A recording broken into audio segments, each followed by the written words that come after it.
Ah. It's not letting me tag.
Hmm.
What the?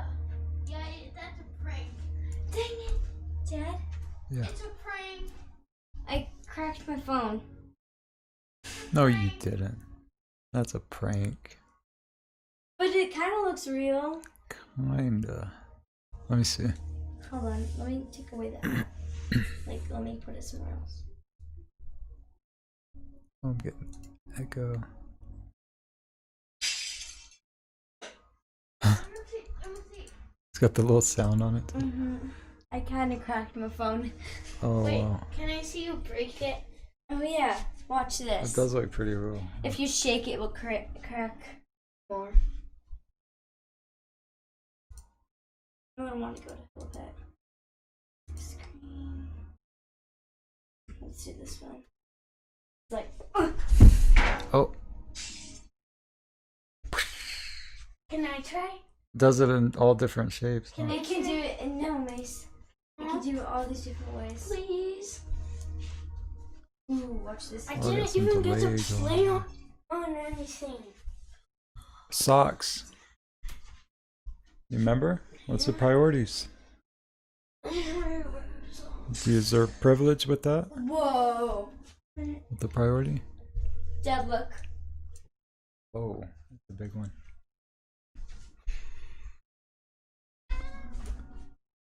Well, tomorrow can I play? Yeah, it's a reset every day. Okay? Get a whole nother opportunity to do it right. Can I play something other? No. No screen stuff. It's like it's past 8 now, guys. It's 8:09. So it's time to start laying down. I need to see if Melly texted me. That means you, Maddie. I know, I'm seeing if Melly texted me.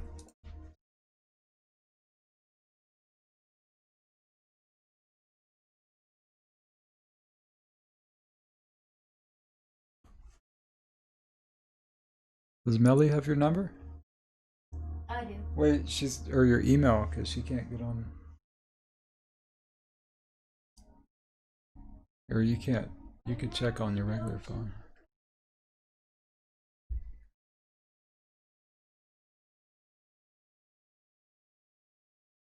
Still gotta tweak with that.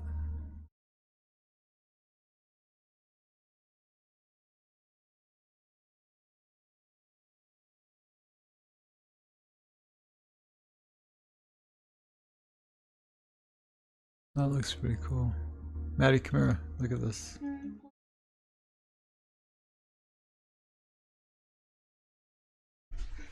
So this is the. Let me show you. Oh wait, hang on. I'm getting feedback on here. I need to mute this. Hang on.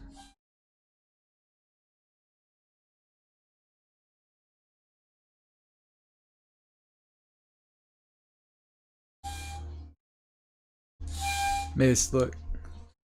So it's gonna have. Look. It's gonna have Whoa. my video like right behind this. This is gonna be the text like over it, and then Paul's is gonna be, or whoever I talk to is gonna be on this side, and the text is gonna be behind, or they'll be behind the text. But that looks sharp. That's cool. It's like it invisible behind it. You can see behind it. Like that one. Kind of want to change the font a little though. The top part probably.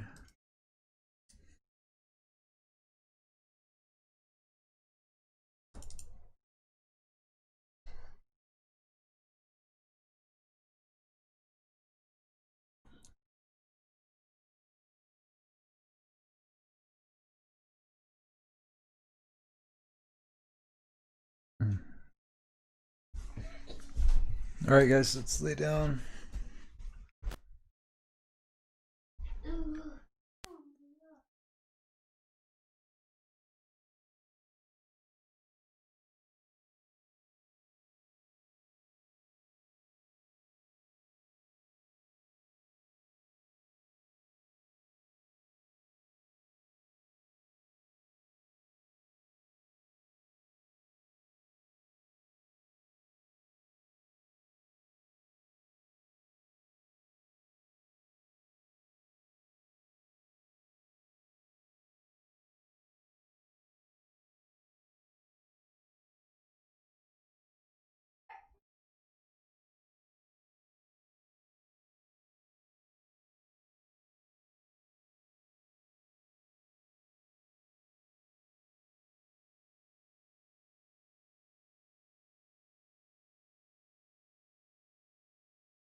Misters is talking again.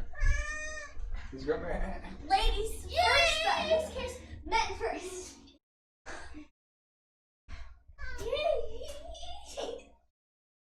Yeah, let me grab this thing. Okay. Wait, hold on. Don't go yet. Don't go yet. Oh, wait. Shoot. You're good. Land on your head. Again! One more time, I gotta keep it sweet. Am I easier?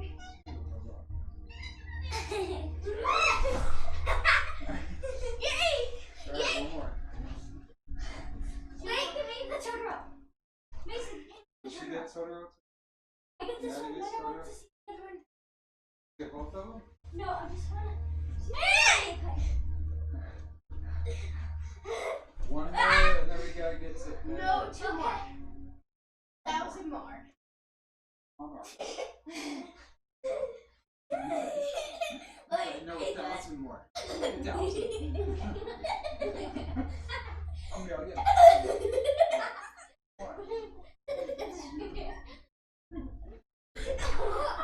Whoa.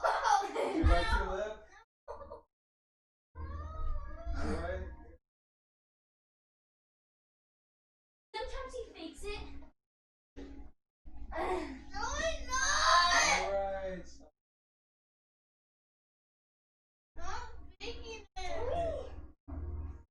Two.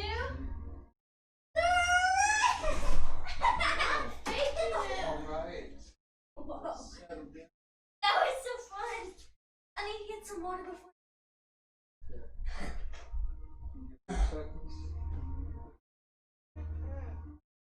Oh. No. You have enough left?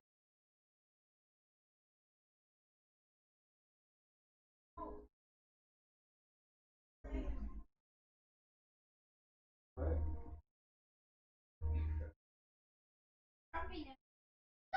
Stop.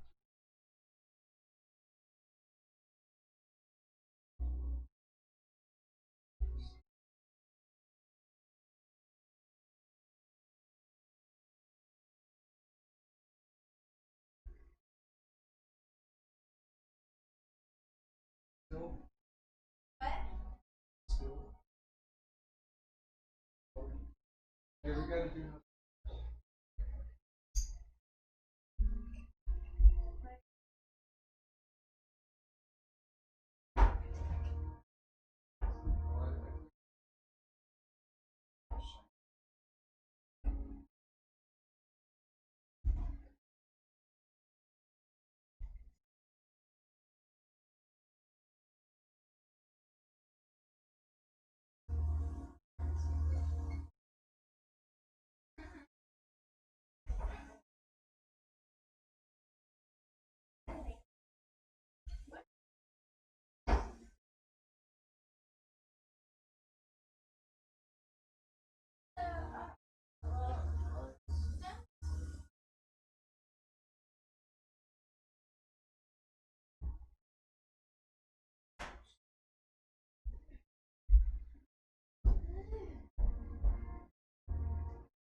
She's like, hey.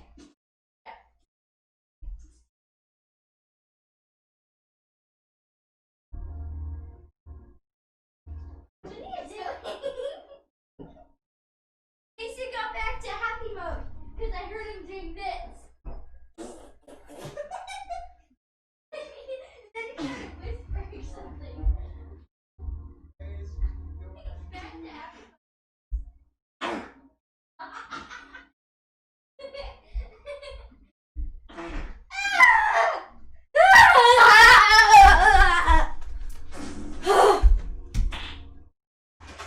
Alright. Let's quiet now. Ow. Yes. Make him wipes the butt. We're gonna be recording, so stay quiet. Okay, good night. Alright. Well, hang on. Mace!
Okay, looks like Paul's on.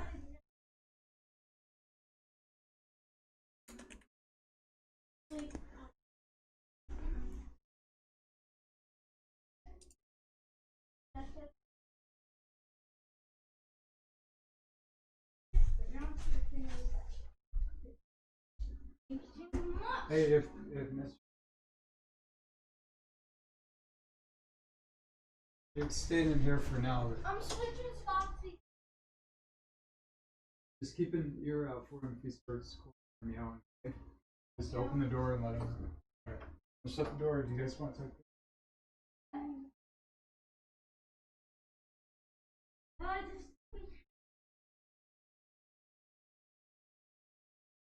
You're sleeping over.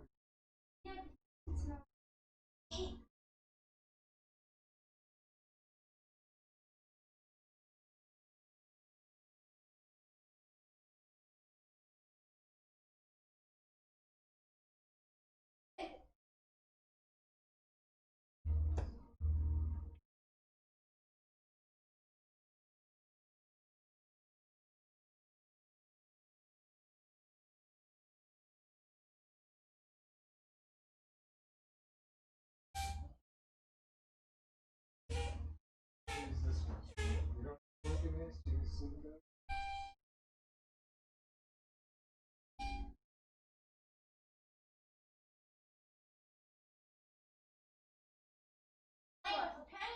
Oh. I'm not being recorded.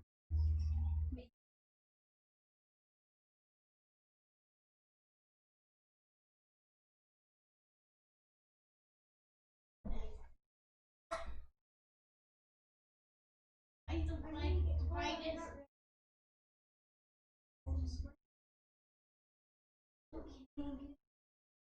Oh my God. Get all your stuff ready. Let me know.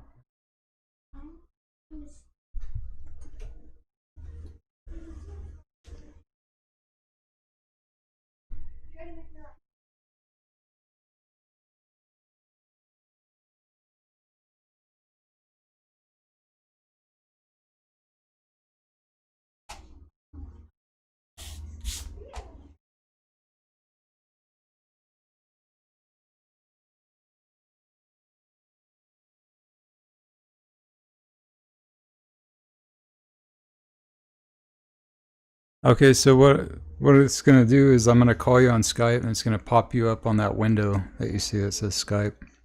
I don't know how long a delay there is on here.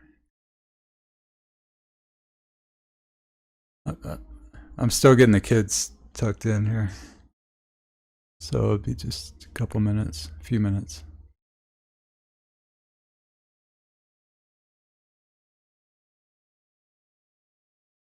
I'm just checking the quality on the live stream. It keeps saying the buffer. So change the keyframe frequency. I'm still learning this.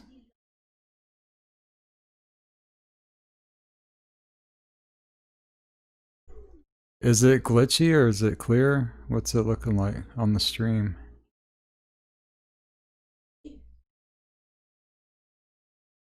Yeah, it'll be a few minutes.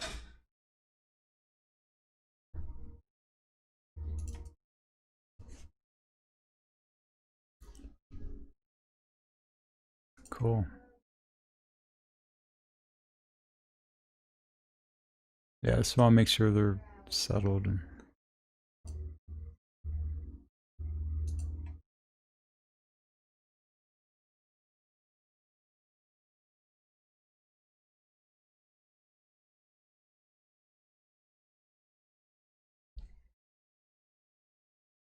I need to fix this other graphic on here too. So.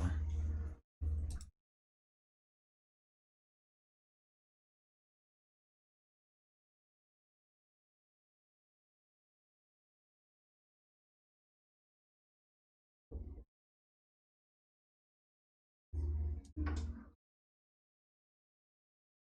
ready? Mm-hmm. Okay. And Mr.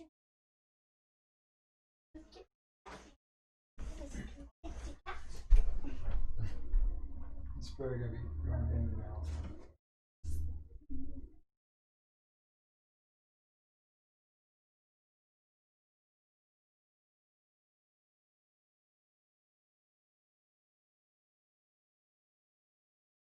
I want my cats.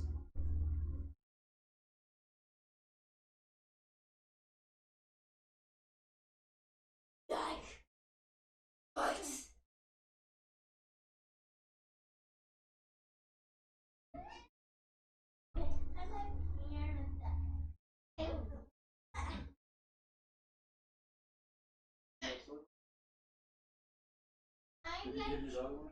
Dog.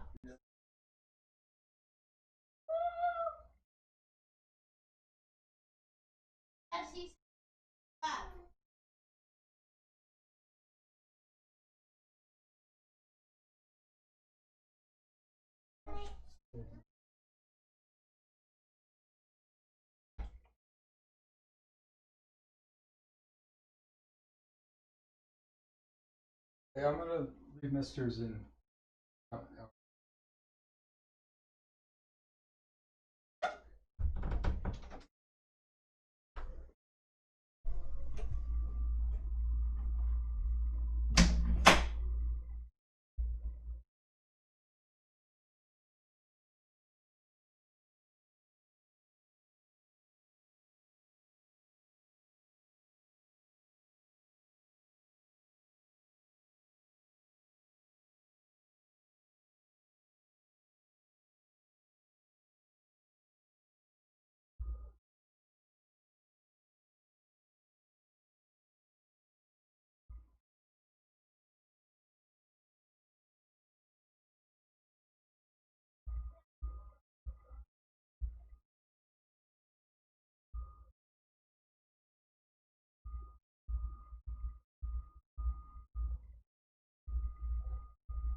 All right.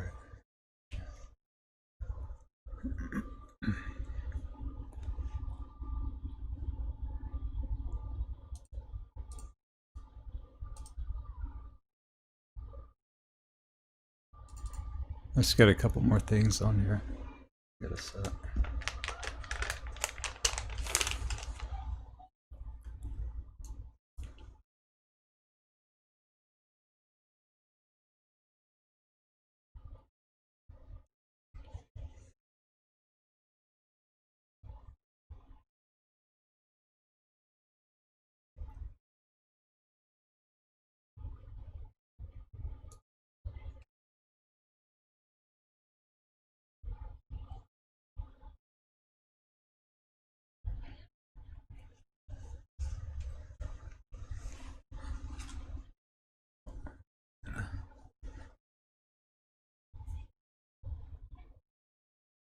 Still staticky on here.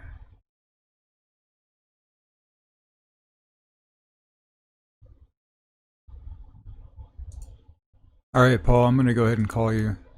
And I'm going to stop the stream and then start a new one. Because this has just been like streaming.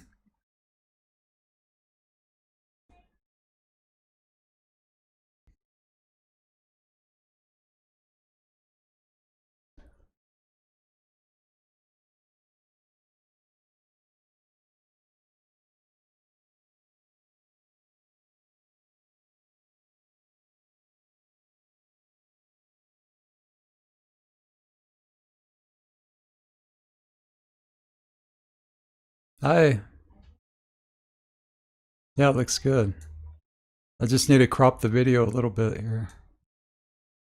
Are you seeing it on the stream?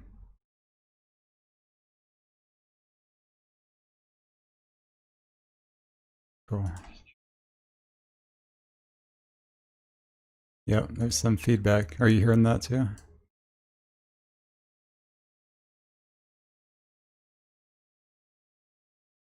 Okay, all right. I just muted mine, the browser. It was coming through on here. Cool. Yep, just need to trim up some of the video on here and we'll be good. I've never done this. This is cool. Yeah. It's like the new technological age here, the green screen.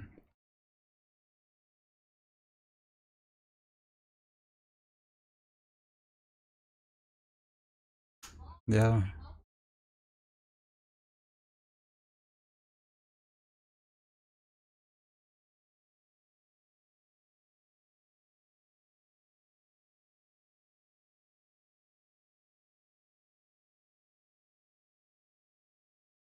This is like the training right now, huh? Huh.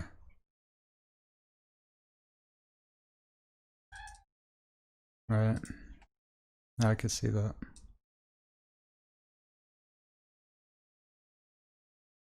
Do you need to go prepare or anything? You're right. Oh. Okay. Okay.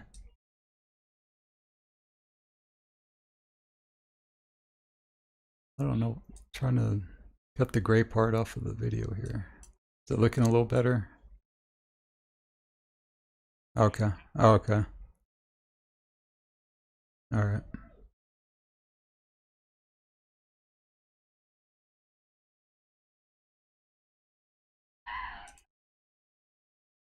Okay.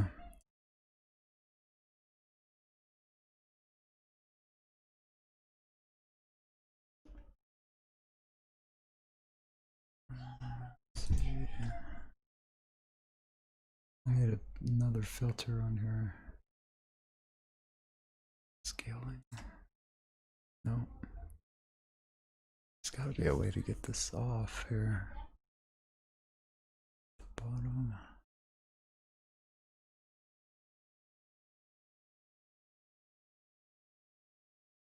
It's not letting me trim that top part, that gray bar on there for some reason.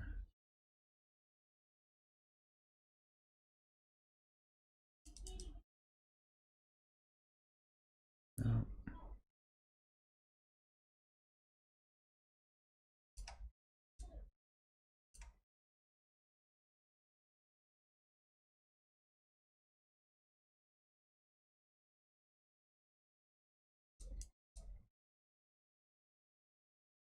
Oh, maybe that's it. Did you get a topic list or anything? Do you have stuff in mind? Just,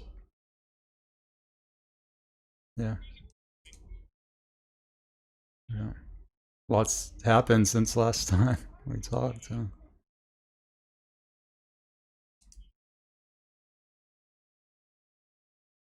Cool.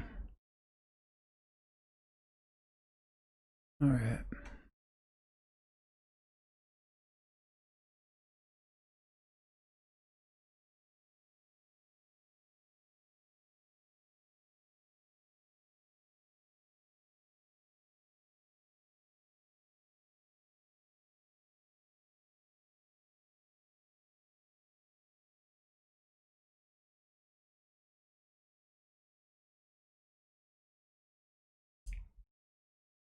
Okay. How does that look? Are you see? Can you see it? Like with it muted? I mean, I can't get the gray bar off of there for some reason. I gotta figure that out. You can just, yeah, that's good. I can't green screen you. If you had a green screen, it might actually work though. You could see all the background. We'd just be floating up here.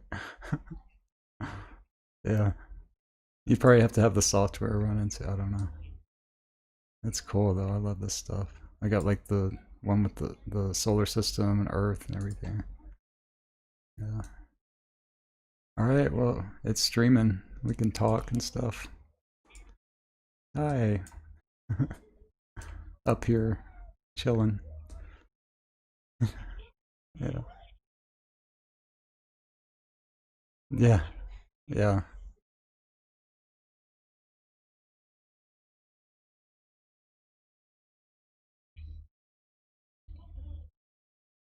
Yeah.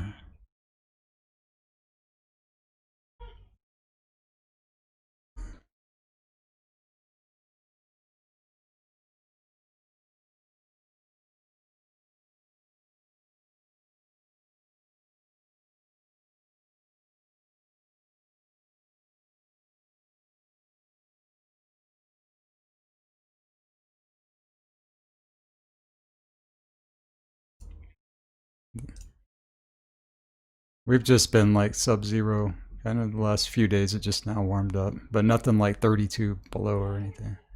It was,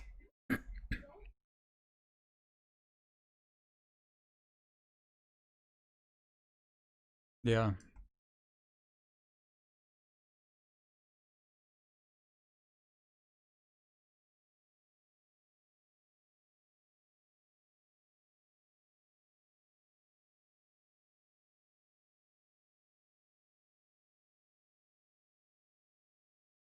Kilometers, miles.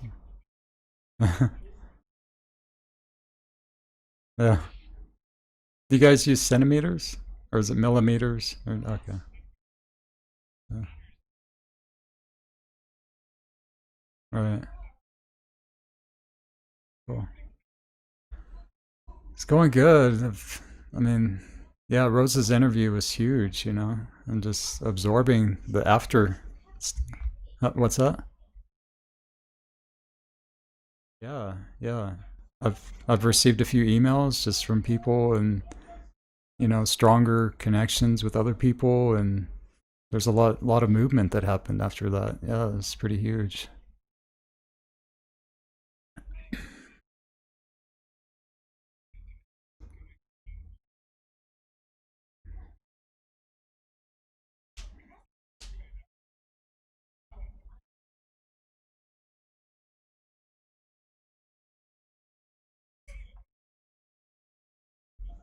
Yeah.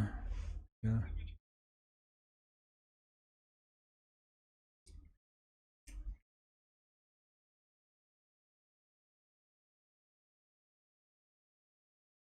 Yeah, it's been quiet. I don't know if that's the quiet before the chaos or what, but it's pretty mellow.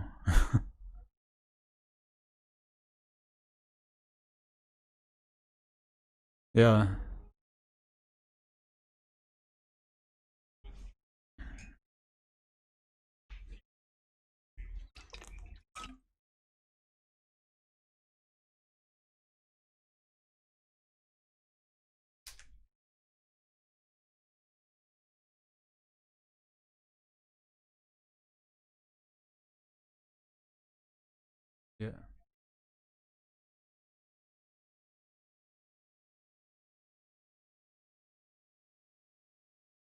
Like old timers, people that have been in for a while, that are stepping out.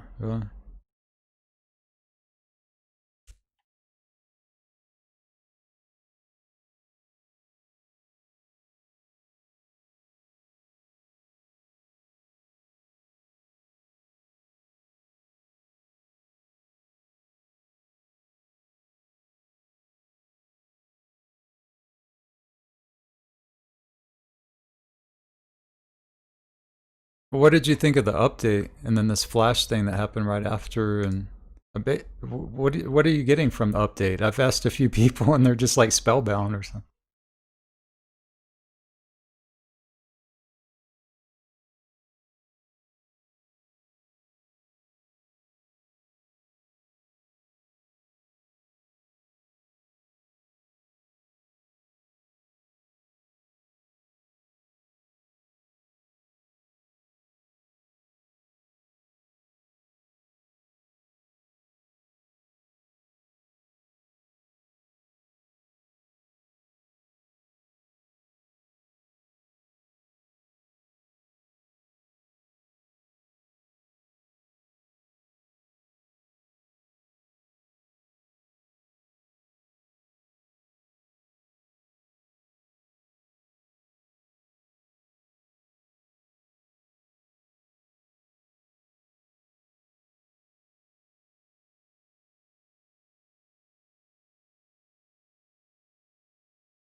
What is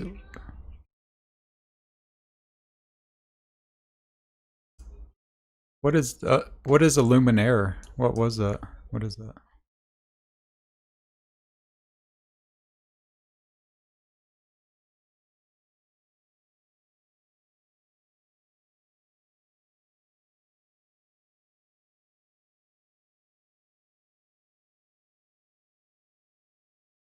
Oh wait, somebody's saying no audio on here, so I'm glad somebody was.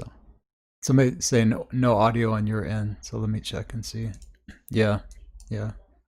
It's the software that I'm running on here. I'm still trying to learn this, so glad we caught that right now. I'll leave you to do that. Okay. Go ahead. It looks like it's the bar's moving now. Okay. Let me see who was saying that, so I can get him to kind of engineer us here. Do they hear me now? I should have checked my live stream on here. Let me just check the live stream on YouTube and see. Do the test here. Because we were getting feedback earlier, so I know it was coming in. It's because I turned mine off. So I turned mine my link. I was looking at the live stream. I'm like, wow, look, there am I, and like, you know, Let me just check the live hello stream to me from the past. yeah, So I know. we were getting hello from the world of tomorrow. All right, let me see if I can hear. Oh yeah, I can hear it now. So I turned like a tunnel. Okay, so we're good with the audio. I think so. Let me make sure though before we continue. Okay. Bubba George says only you can hear him. But let me see. I wonder who Bubba George is. I don't know. I don't recognize that name. Bubba George. Hello, Bubba. Nice to meet you. Okay, he says okay now. This is Indigo that's engineering us here. Okay. All right. So anyway. So the basic. This is right when the interview's starting, or the talk's starting right now. So maybe we can backtrack. So you wanted me to update. explain Yeah. the update. Okay. Long story short, we are here in this place called external creation. There is like an energetic tunnel that links us to a different place called internal creation. The tunnel's opening. When the tunnel opens, kind of there's a little in-between space created.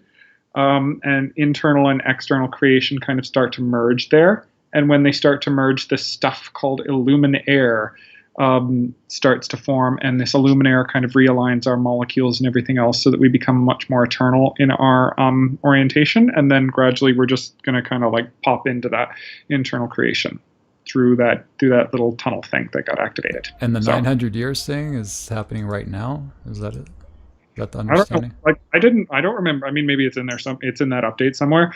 I know Ian's been talking about the 900 years is happening now or something, and I'm like, I don't remember that from the update, but you know, maybe it's in there. I just didn't register in my brain. But you know, at this point, Chris, I cannot take the Guardians when they're making a schedule seriously for the life of me. Like they'll say, "Oh, this is happening then, and this is happening, you know, in 900 years, or this will happen in 20 minutes," and I'm like, I just don't believe them anymore. So it'll happen when it happens. Who knows when? But it'll happen when it happens. So. Okay. Yeah. You don't believe them anymore? Like it's Oh, not. I believe them. I just cannot for the life of me believe them when they're saying it will happen at this time.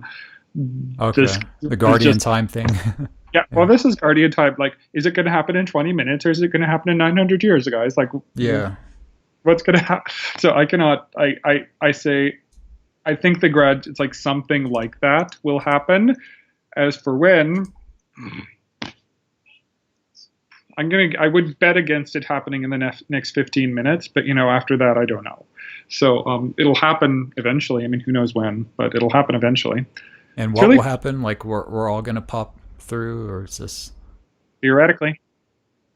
Because we're all on the planet, the spaceship Earth thing, just traveling, going. That's the kind of idea. It's interesting. I did a trituration. So for those of you who don't know, I do a lot of homeopathic triturations. And trituration is when you take a substance and you grind it up with milk sugar for however many hours. I do 12. The standard is about 3 or 4. And so I get a lot of information about the healing properties of this substance, and kind of I experience it myself. And I did one in 2014. And I'd previously done, you know, substances that had a lot to do with plasma. I did Lotus, which had a lot to do with plasma and so forth. And I came up with this like idea. There was this, when you aligned all the energy bodies. So let me explain this more concretely. I did one trituration of sandalwood, santalum album. And I'm a naturopathic doctor, by the way. Not that this reflects my practice or any way. That's just, you know, my job and my calling and my career and my passion. So basically, when I use Latin names, it's because that's how I learn them. So santalum album.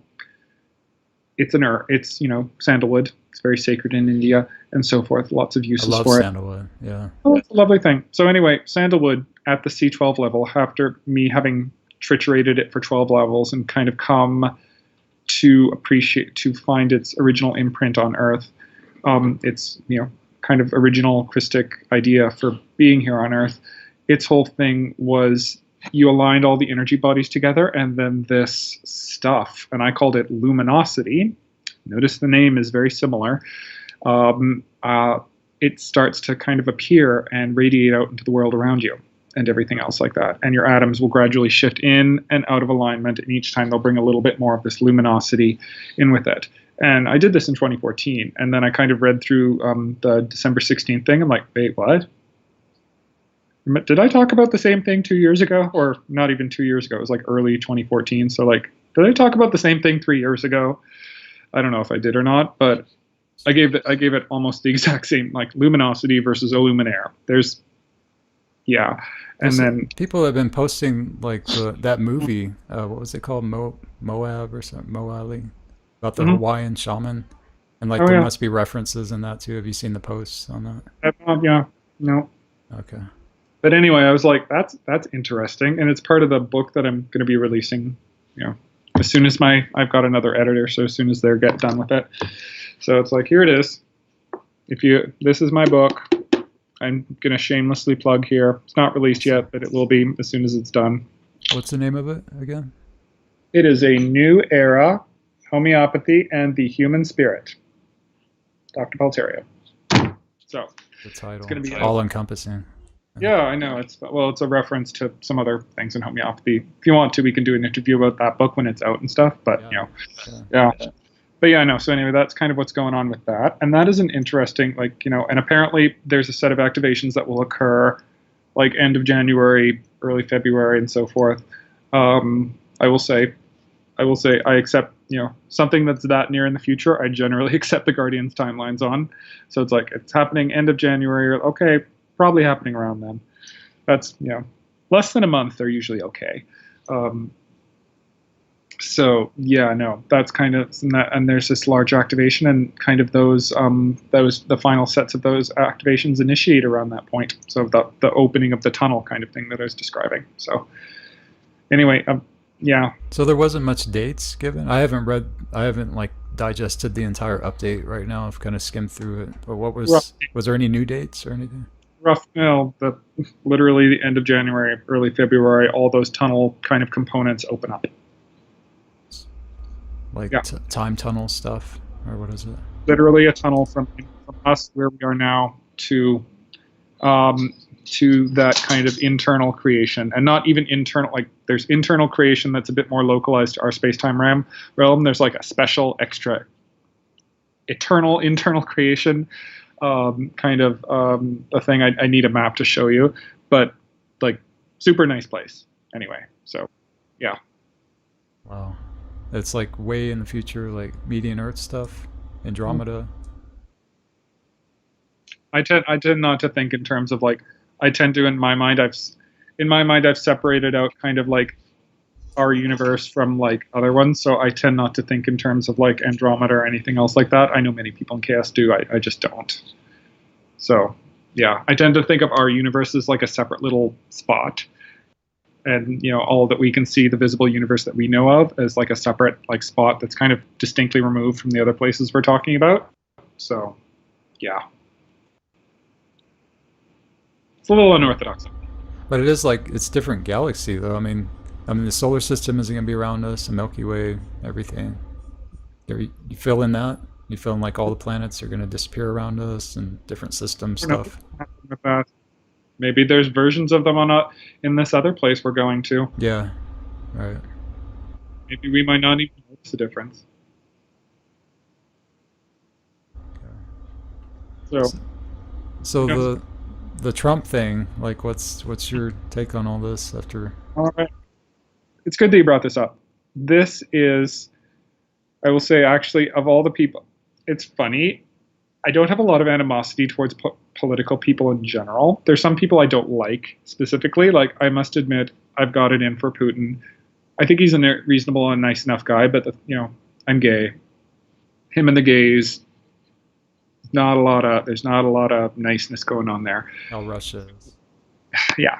So anyway, it actually comes down to kind of Rose's interview a lot. There's an interlinkage there, even though she very consciously, specifically didn't talk about that. So anyway, a great deal of Rose's interview was focusing kind of on that split period, that late 2011 to May and June 2012 kind of period when the kind of work, the organization of the work that as we'd known it up to that point kind of fell apart. The interesting thing is this isn't the first split that happened. There have been three that I know about, and maybe like a mini one that happened a little bit earlier. First one happened in about like August to October of 2000, as far as I've been able to reconstruct it. So around that time is when, so before then, Aisha was married to Philip Gruber, who wrote the introduction to Voyagers 2, or not the introduction, there's like a little preamble to Voyagers 2, and he wrote that. I didn't know that. That's interesting. Yeah, no, she was married to him at that point. Did he do any, it was like probably too early for the codes, I think. He didn't do any of the codes or anything? No, not okay. If you look at some of the earlier work that I have, though, you can see like she invited a lot of different people to speak. She invited some like conspiracy theorists and some other people. And there's one really good workshop like in December 1999, right before they did the kind of stand that led to D12 being anchored on the planet. So it was like December 12th, 1999 or something, where she brought in a bunch of people and they all went and did a thing and then did ordinations and then they did grid work and everything. So it seemed lovely. So basically at that point, there was a group set up called Omeda, and It's kind of a reference to one of the first songs that she had, like Omeda Ipatuma, that one. So they set that up, and oddly enough, you know what happened? People started fighting and hating each other and all sorts of things, and there's lots of bickering and everything else. And then Marianne Calloway kind of set up the KSE group, the more official one, right around the same. And then there was kind of like a number of people who left right around this like August to October period, who like thought Aisha was, they all of a sudden, they used to be good followers of her. Then all of a sudden they're like, oh my God, she's so integrity. She has no integrity, blah, blah, blah, blah. And then she gets divorced and then remarries Aeson really quickly, all in this like 3-month period. So that's number one. That kind of, and that one's interesting because not very many people are around. Like I wasn't around for that. Like I, encountered chaos in 2002, but I know a few people who were.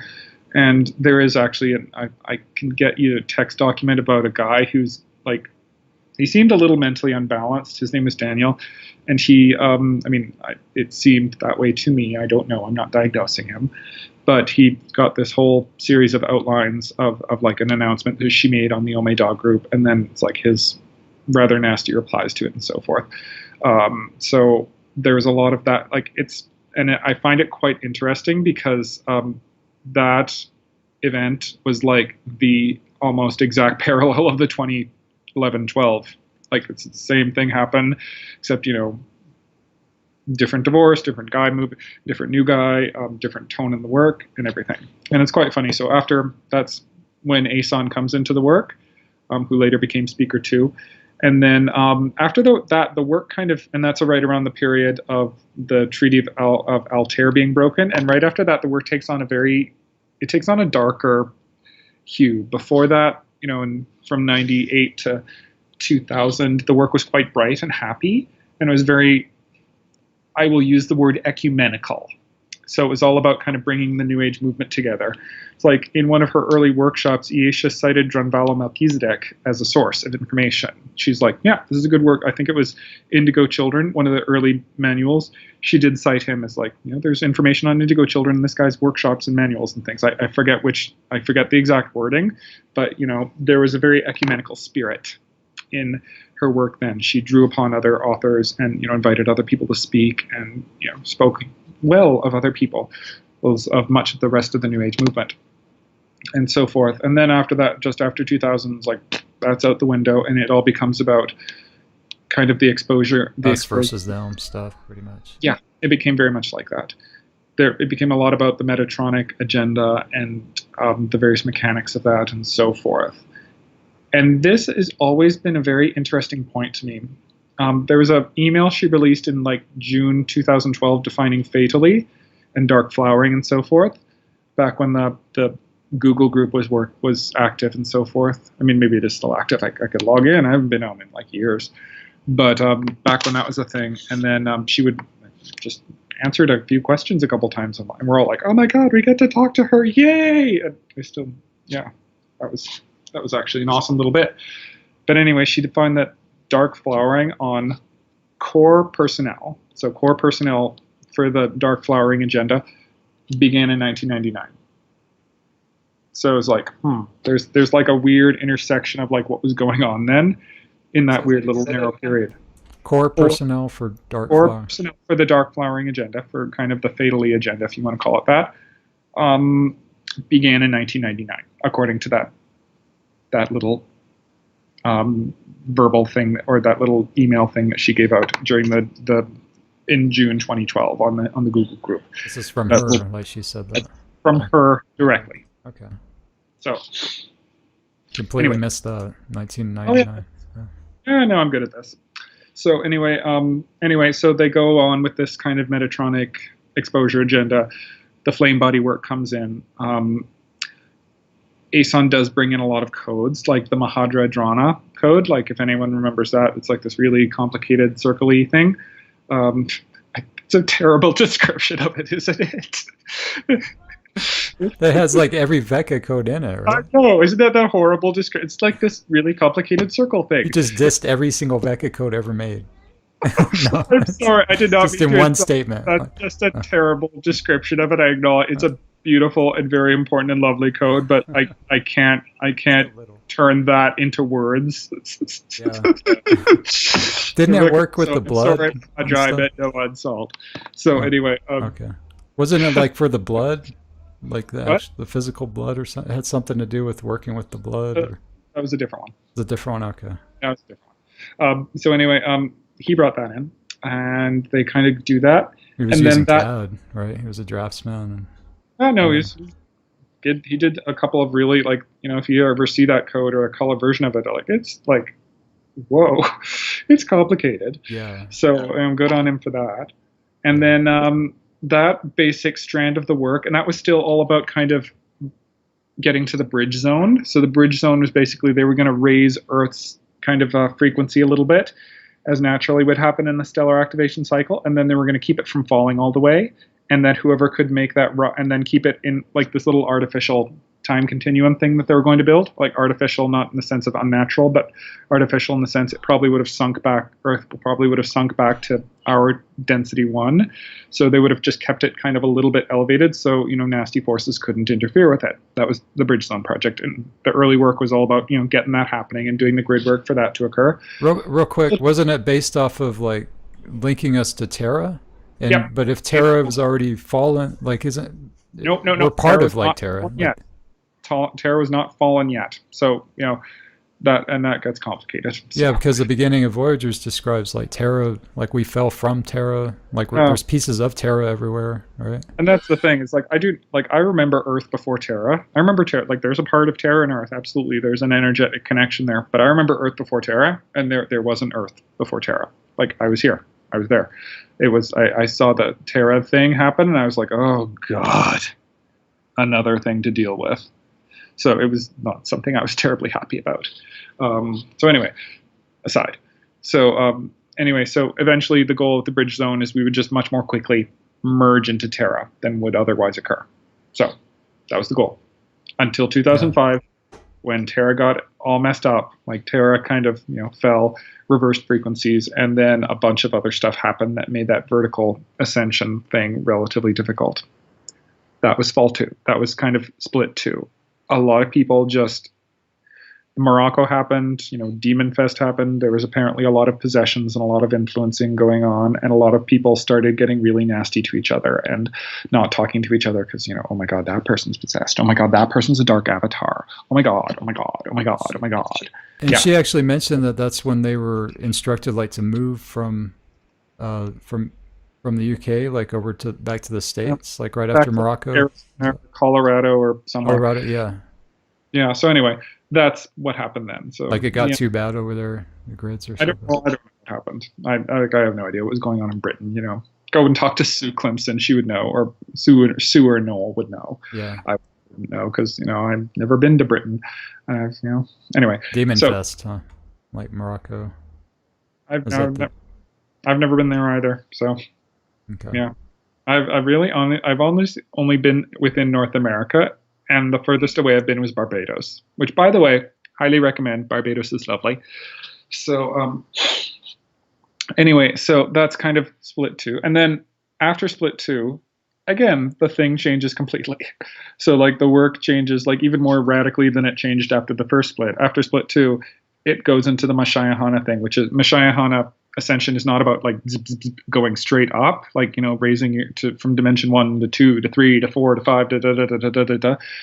It's about embodying all the dimensions immediately and then using that transferation to completely transfigure your body and spirit, and then kind of achieving like a super, you know, kind of literally popping out of this universe and then going on into the next phase in our evolution. So it's quite a much more advanced process.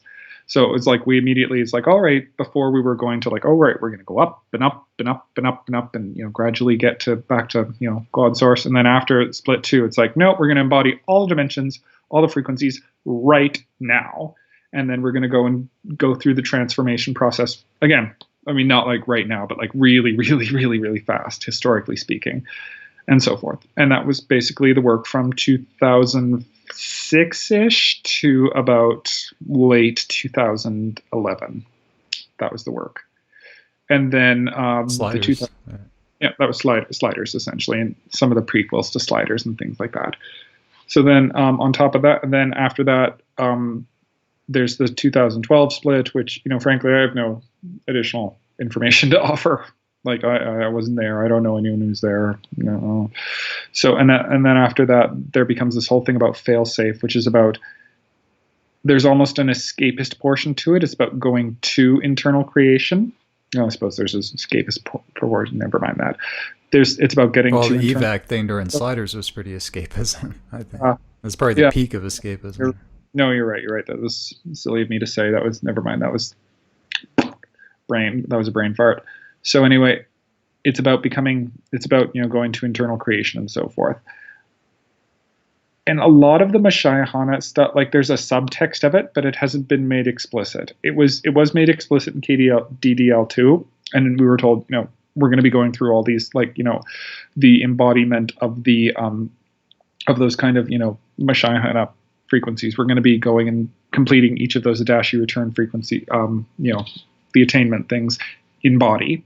And frankly, I think that's still needed. I still think we need to go through all that Adashi return stuff in order to get to internal creation. So that is, and I don't think she's explicitly mentioned that yet, but I think that's true. I think we still have to go through the Adashi return process, and we just won't have to go to like another universe to do it. We won't have to go to another domain, and do the long way. We will just be like calling in the frequencies and doing the Adashi return transformation, in a journey or whatever. So that's my opinion on that. I still need to study the Adashi return stuff. I haven't delved into that yet. I fell stuff. Like, I really love that stuff. The Adashi return stuff is just like, I fell in love with it. So you can imagine I've been just a tad frustrated. It's like, Anish, I remember in KDDL3, she's like, all right, I'm going to come back in a week and we're going to do the embodiment of Adashi 1, the silver sheet thing. Here we are, about 18 months later, and I'm like, can we do that? I'd really like to do that. So we'll see. We have an update. Yeah, we got a couple updates. Go more into the update. What else is there? That thing was packed. Like, there has to be a lot more to this. What else? Oh, there totally is. And, that is what I've extracted from it now. It is a very complex document energetically and conceptually. So that's where I'm at with it right now. So I'm not going to deny that there's a ton more in there. Okay. But that is where I'm at with it right now. So you're not reading into this being the 900 years happening right now thing? Like I've heard that from a couple of KSers. Ian made a post on that a little while ago, and I don't know where he's gotten that from. I like Ian, nice guy, despite his little him and my little tiff, the other day on Indigos. But I don't know where he gets some of his stuff from, and maybe it is his own personal ideas or his own personal transmissions or something. Like, I can't tell you whether they're right or wrong or anything. I'm just like, he's saying right now, it's happening right now, and I'm like, all right then. So there's a habit in KS for people to really start thinking ahead of themselves. Like, I remember right after the December 2012 workshop, when we kind of announced that we kind of discovered that the net was going to start slowly eroding and everything else, and that Earth would be returned to kind of a Christic planet status and so forth. I remember I was chatting with one guy, and he's like, "Oh, Paul, I feel it. The net is down right now." I'm like, "Is it? Are you able to levitate an orb and pop in and out and kind of pop in and out of this reality and so forth?" Obviously, he's like, "No."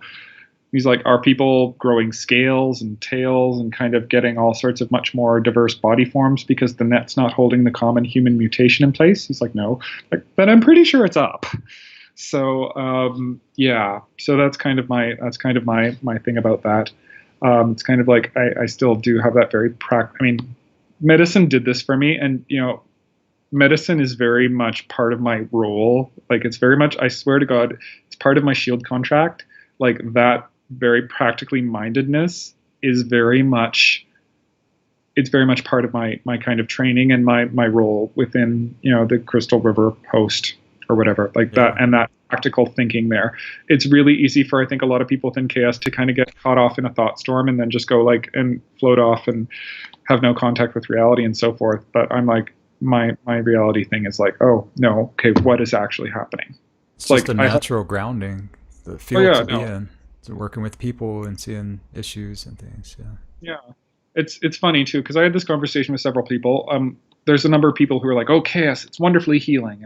And me just being a shit disturber, I'm like, really? It's healing? Because, I have my own health problems. I had tinea, nothing serious. I have tinea versicolor, which is just a topical skin infection and a topical skin fungal infection.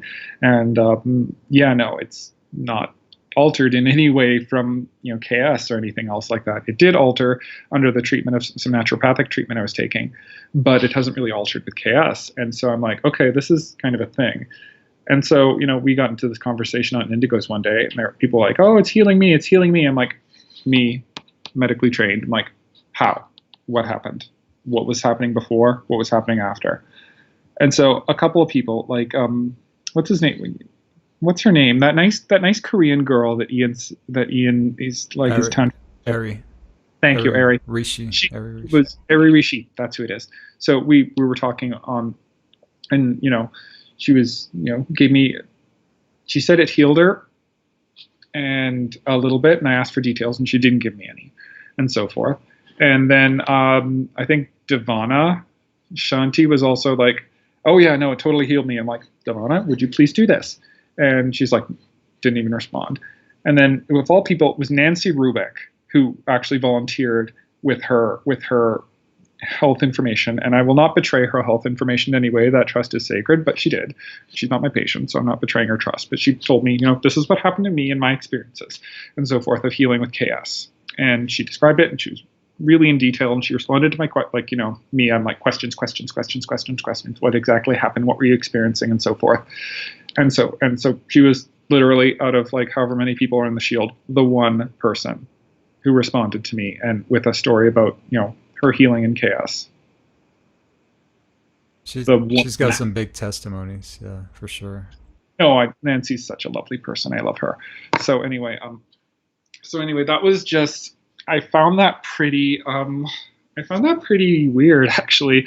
So anyway, and I will, so KS at the moment, from what I've talked to many people, not just Nancy, but many people, myself included, does not seem to be a big physical healing thing. And as a naturopathic doctor, that puzzles me. It's like this big infusion of energy. Something might be happening, but so far it doesn't seem to have been that kind of a thing. That was interesting what Rose said too. Like after a decade of doing these techniques, we should be healed. We should already healed some of these things, these basic ego things. And, I know, it's like all this basic, literally, like, I'm still a bitch. Like, and I'm not looking to blaming KS for me still having my personality quirks or anything. And, frankly, I probably could stop acting this way if I really wanted to. But I actually, this is the way I act, and this is and, I'm not going to I have my own personal history as for why I'm not going to change that. Yeah. But, so anyway, that's kind of that. So I'm just kind of like, yeah, no. And we hang on to things by choice, I think. I don't know. Yeah. I'm always going back to the blending thing. If we really are doing this line of work, we do have to be grounded, and we have to be able to talk and function. There needs to be authenticity too. Like if you are legitimately angry or sad or happy, or you just don't want to fucking take that, do that. Like covering it up with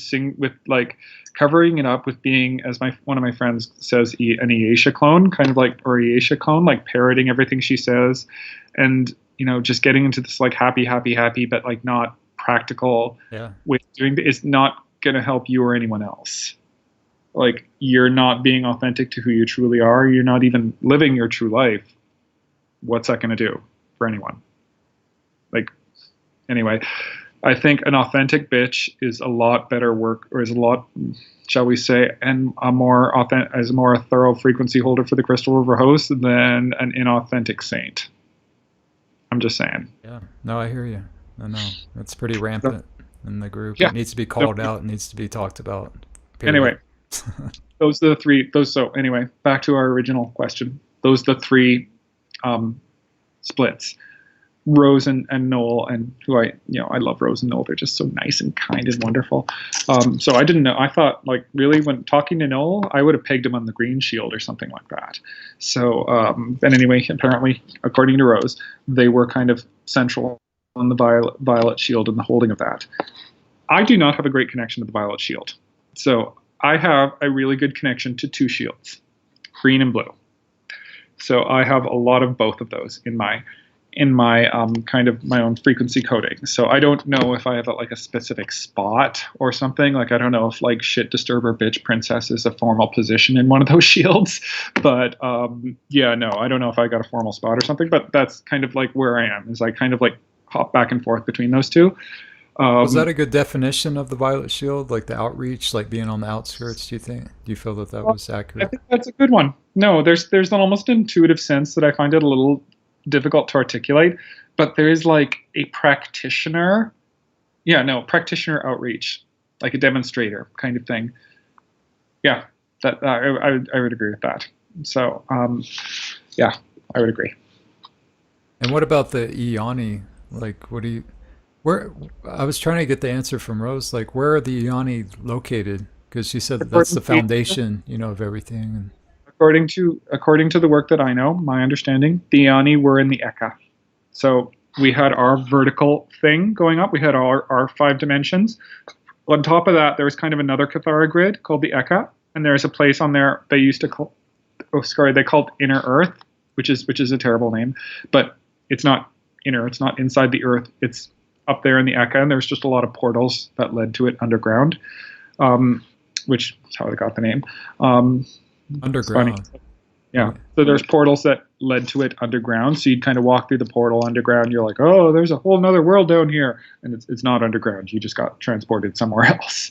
It's funny. It's like the one thing that the Guardians used imprecise words on. And it kind of like just like, it's fun. It's just hilarious. Like, they used imprecise words. They used the like more of the Earth words for that one for like one thing. And it just got so confusing. So I'm like, okay, I can totally understand why you guys use all these specific words now after that. So anyway, wasn't Cathara 2-3 like the base shield bonding, like connecting with the Eka, like at the end of it, you're connected to it's around that period, yeah. So it was kind of a little bit earlier and so forth. And the Ioni are kind of like, they're a species, and they look a lot like humans, like, prettier and nicer and taller and, all 6 sorts fingers, of right? Or the thumb. And they were 2 specific, thumbs. Yeah, kind of that sort of thing. So that's where I remember they were from, but there was a lot of them that kind of also lived on like Terra, and they came down to Earth quite frequently as well. And there's a bunch on Median Earth we found out during the Sliders period. So, that's kind of, we learned about them first from the Eka, but they were kind of all over. They were like, you could compare them to humans that had perfectly evolved, like humans that had fulfilled the 12 strand activation, and quite frequently more. So, because humans can do more. 12 strand. I remember during the Project Camelot video, Aisha was like 12 strand minimum. So, humans who have gotten that original, shall we say, potential back, and they were everywhere. So, it's really interesting because there's an interesting parallel to that, right around when, Noel and Rose are bringing back the Ioni and so forth. What is the Aisha talking about? The Nomi. What are the Nomi? The Nomi are basically that template with kind of, as she calls it, the K+8 factor, those internal creation things. I personally do not see that big of a difference between the Nomi and the Ioni. I think they're the same people, but that's just my opinion. So a lot of similarities. I mean, even Rose was echoing some of the same words that I'm hearing about the Effis. The eternal, like God, close to God stuff. Just closest to God. Now, isn't it? And that's a question we perhaps need to look at in Aisha's work in context. Is she describing the same thing from multiple different perspectives? Like, each kind of change in the work, she's been talking to a new group of beings. These group of beings do not necessarily see things the same way. Like, if you compare like the Hautours, when they were describing kind of a lot of grid mechanics and so forth, versus the Messiahs, they're describing the same thing, but it looks completely different the way they're describing it, which is how culture works. is Aisha describing something, maybe describing a similar thing from a different perspective? I don't know if she is. There's some new light that's starting to shine on it. I know it's getting different. So anyway, we're going to talk about the compatibility of the different kind of bodies of work towards the end. So you remind me of that, okay? So anyway, note of that. Compatibility of the different bodies of work, right? Yeah. So anyway, my position, green blue. I know a number of people who've got very heavy violet shield, and the whole thing, the criticism of the kind of whole split movement was the emphasis on falling and people externally manipulating you and so forth. That is a very good criticism, indeed. From that perspective, if there is something occurring to you, there's a part of yourself that's really calling out for healing with that. So a lot of the fear and a lot of the emphasis on possession and, oh, that person's contaminated and so forth is extraordinarily misplaced. But at the same time, and I indeed did not feel anything happen to the violet shield in August of 2011 when that happened, when that was supposed to have happened. So I didn't feel a thing. I was there doing my meditations, because I was in chaos at the time. Life is good.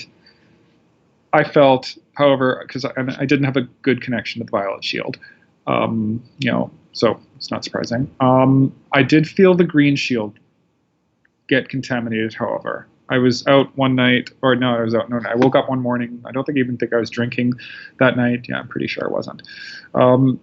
And I woke up with just this horrific hangover feeling. It was just like this bad nausea, everything else, right in the middle of the India workshop when the green shield kind of got contaminated.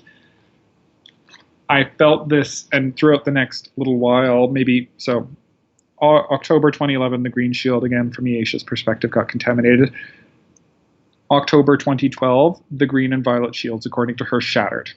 And then they kind of were floating about, and then they're gradually being rebuilt now. And they're supposed to, at least last time she talked about them, in KDDL2, they're going to be rebuilt and be fully functional in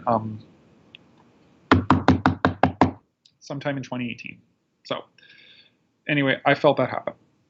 So that Rose's critique of the whole fatally thing, that people were scared about being contaminated and scared about being forced to fall, and there was all this stuff going on with that, all this group dynamics, is entirely and completely correct. That was bullshit, and it needed to be called out, and I'm glad that she did it.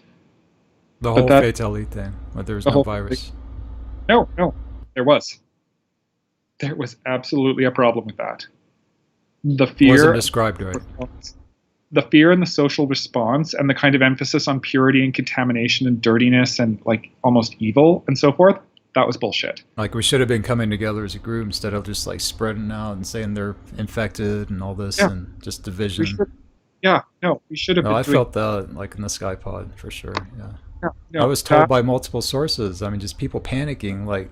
Do not do group text. You cannot do with other people right now. It's too dangerous and all this. And that basic idea is still in the shield. Oh yeah. It's being fed. It's being fueled. I've seen it. God knows there are going to be a number of people who are like, "Oh, Paul, that bitch is a fatally." So my response to that, whoop-de-doo for y'all. But well, it's like she said, we were just touching the surface of the whole attack thing, which I absolutely resonate with. That you do move beyond this whole attack thing and people attacking and all this stuff. I'll vouch for my testimony is I've moved past that. I don't blame people for stuff that I'm dealing with in my life or emotions or things. There's accountability you step into, period. That is very true. But that being said, fatally do exist. They are. I know many of them because, kind of according to Aisha, and I agree with her on this, fatally are themes. They're beings who've completed kind of the Adashi return process, who've come back, lost their way, and became evil and mean and nasty, and who are doing this weird possession thing on people. And a lot of deception stuff. Yes. Just a lot of Yeah. That is correct. That I've seen these beings. I feel it amidst, but I mean. Now the number of people who I've seen many, and many people. I've seen many people being influenced or pushed a little bit by them. But the fact is, as you get more and more kind of, you grow personally, and not just in terms of energetic techniques with chaos, but as you become more and more whole of a person through naturopathic therapies or you know, psychotherapy, anything else, that effect becomes less. Yeah, absolutely. Yeah. I mean, it's going to test you, and you're going to, you know, there's intelligence that's gained from it, from making the wrong decision, the right decision. And you know, the whole, you know how many people I've seen, like I can see these beings because, you know, I know some of them. You know how many people I've seen who've been fully dark flowered in my life? Four beings only. 2 of them in chaos, 2 of them outside. And dark flower implies like no coming back stuff, or they still can heal. It means they are completely resonant with those fatally energies at the moment. No, there's totally going back. There's 100%. They've made the choice, like it's done. No, well, it's not that they made the choice. It's that they are at that moment when I knew them. They are completely resonant with those fatally energies. Their energetic system runs on those. So after your dark flower, there's no going back. Period. Right? No. One of those people came back. He was not a chaoser. He was just some gay boy I knew in Calgary. He came back. And it was that bad. I've seen him recently. Yeah, I know. He was really, really, like his energetic system really, really had that. And then I've seen him recently, and he's better. Like, maybe not 100%, but like he's better. And apparently I've heard from friends he's gone through a lot of stuff, and he's really grown as a person because of that, and he's better. And, you know, that being I saw who was kind of infiltrating his fields and everything, and was really, you know, yeah, it wasn't even someone I knew that well. It was just this person I was an acquaintance of mine. So it's like, no, he's a lot better, and he's, you know, everything else. So I'm like, yeah, no. You think so maybe some of the no going back is kind of bullshit. So you think any of those dynamics are happening with their governments and people in power right now, as far as how far that they've gone? There might be redemption stuff where they're coming back. We'll get to that in a minute. Okay. All right. So that feeling of hangover-ness has recently come into my life again. You'll never guess when. The election, the American election, that November 8th or whenever it was, that night and the night after, I felt that same feeling of contamination I felt when the green shield fell. Ooh, something happened. I know there are a number of people in chaos who are very, very pro-Trump, and I can honest to God see the merits of that. The American political system is horrific, and so the fact that someone who you had no idea what he was going to do, it looks more attractive than more of the status quo. Anyone can relate to that. That's a good thing. I felt that same. It's almost like this nauseous, hungover, almost like acrid feeling. And then because I'm in Canada, and you know, Canada and the United States have like this no touching zone, like they shave down like 2 meters between the two countries at their borders. So no touching zone. Because apparently having a continuous forest between us is terrible. So that it's not a defense or anything, but there's like being in a separate country, you get over things like that much quicker.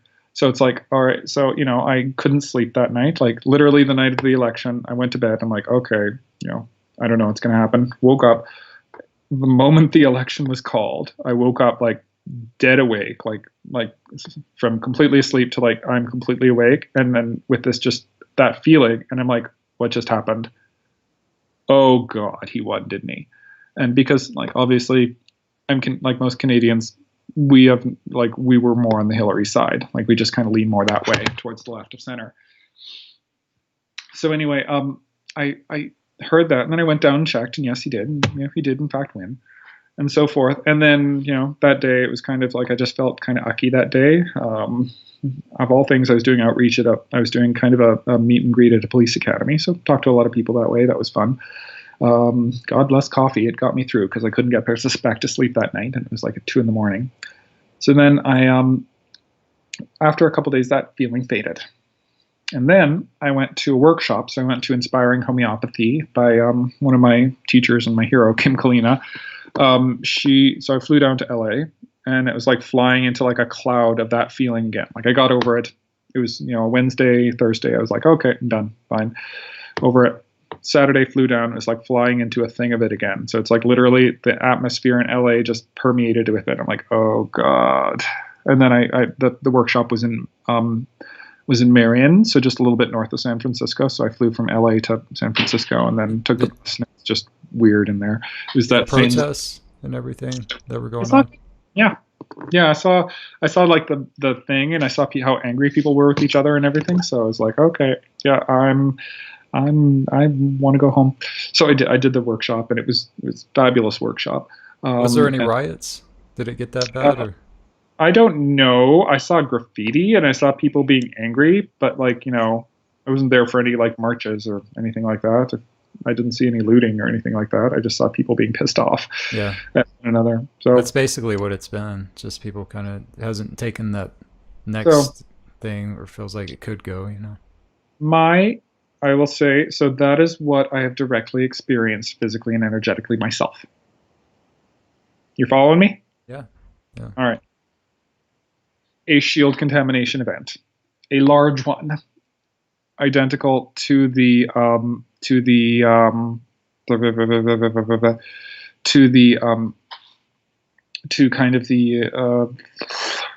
from October 2011. Like not identical, but like close. What, the fatality thing? Yeah, that kind of like shield compromised thing. So a similar kind of event happened, really? At least according to my perception of that. I don't know. What shield? Like where's this happening? I couldn't tell you. I can tell you that I'm connected to 2 shields, and one of them apparently is blown to smithereens and is slowly recombining itself. So aside from the green shield or the gold shield, whatever you want to call it, that apparently was blown to smithereens in October 2012 and is gradually re-accomplishing itself. The blue shield still active. I'm connected to those 2. Make of that what you will. I cannot tell you which one it is. Okay. Right. So you don't want to just come out and say it, or you don't know? Or? I do. I honest to God don't know. Okay. Right. So the green shield must have just now been reforming itself according to what she's been teaching, and then it got blown apart again. So each shield had like kind of like there was a color to it. There's an original color, and there was kind of like a fallen color, and we often identify the group of fallen angelics that were like working with the energies of the fallen components of that shield by their color. Like, we'd call reds, greens, etc. So there were 3 shields. There was the blue, the gold, not the green, gold, violet. There were the fallen components, red. So like you can think like draconian-ish type beings and so forth. Green, which is the fallen gold, the Anunnaki. And then there never was one of the blue one, but I think there is. I think the fallen version, like the distorted version of the blue one, is white. So you know how we have those beings that were fallen, kind of a query that became like what we would call like the white dragons. We'd have like these first fall white dragons that have been working with us, but were a little bit intense. Yeah, I think that the white shield is really, so I know Iesha, this is against, Iesha specifically referred to the white-blue shield as the thing. I'm not sure, I'm suspecting that the white shield is that kind of distorted aspect of the blue shield, similar to the green and the red shields for the other 2. So suspicion of mine. Okay. Yeah. So that's kind of I'm not sure whether one of those got contaminated or whatever or not. But yeah, no, that kind of changed, and how we stopped calling the gold shield, or even the gold, like for a while it was the gold flame. We stopped calling that the gold flame, became green. It was like, what's going on there? So I plan on asking Noel about that too. Like, where's the transition from that? And I was trying to go back in sliders 11 through 12 to see where she started using that term. It was sliders 12.1, I think. It just happened. There was no explanation of it. So anyway, that is my suspicion, is that we've got these 3 kind of, aligned with the original intention of creation, and then not aligned with that, and the different colors and everything like that. And there's kind of like different archetypes and everything. Like the violets, there's like the practitioner and the kind of demonstrator, and the and kind of the red version of it, the fallen version of that, is the zealot.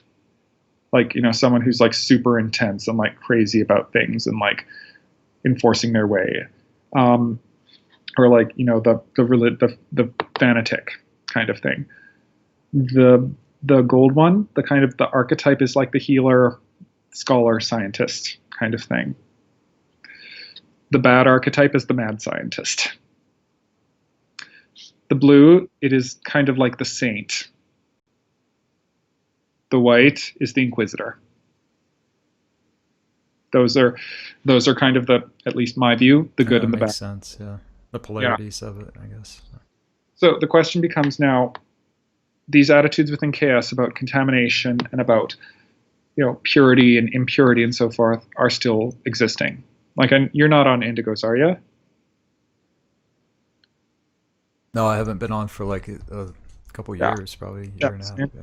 So recently there have been, like, as I said, I like Ian. He's been posting a lot about a number of things. And one of his posts really, really, really, really struck me.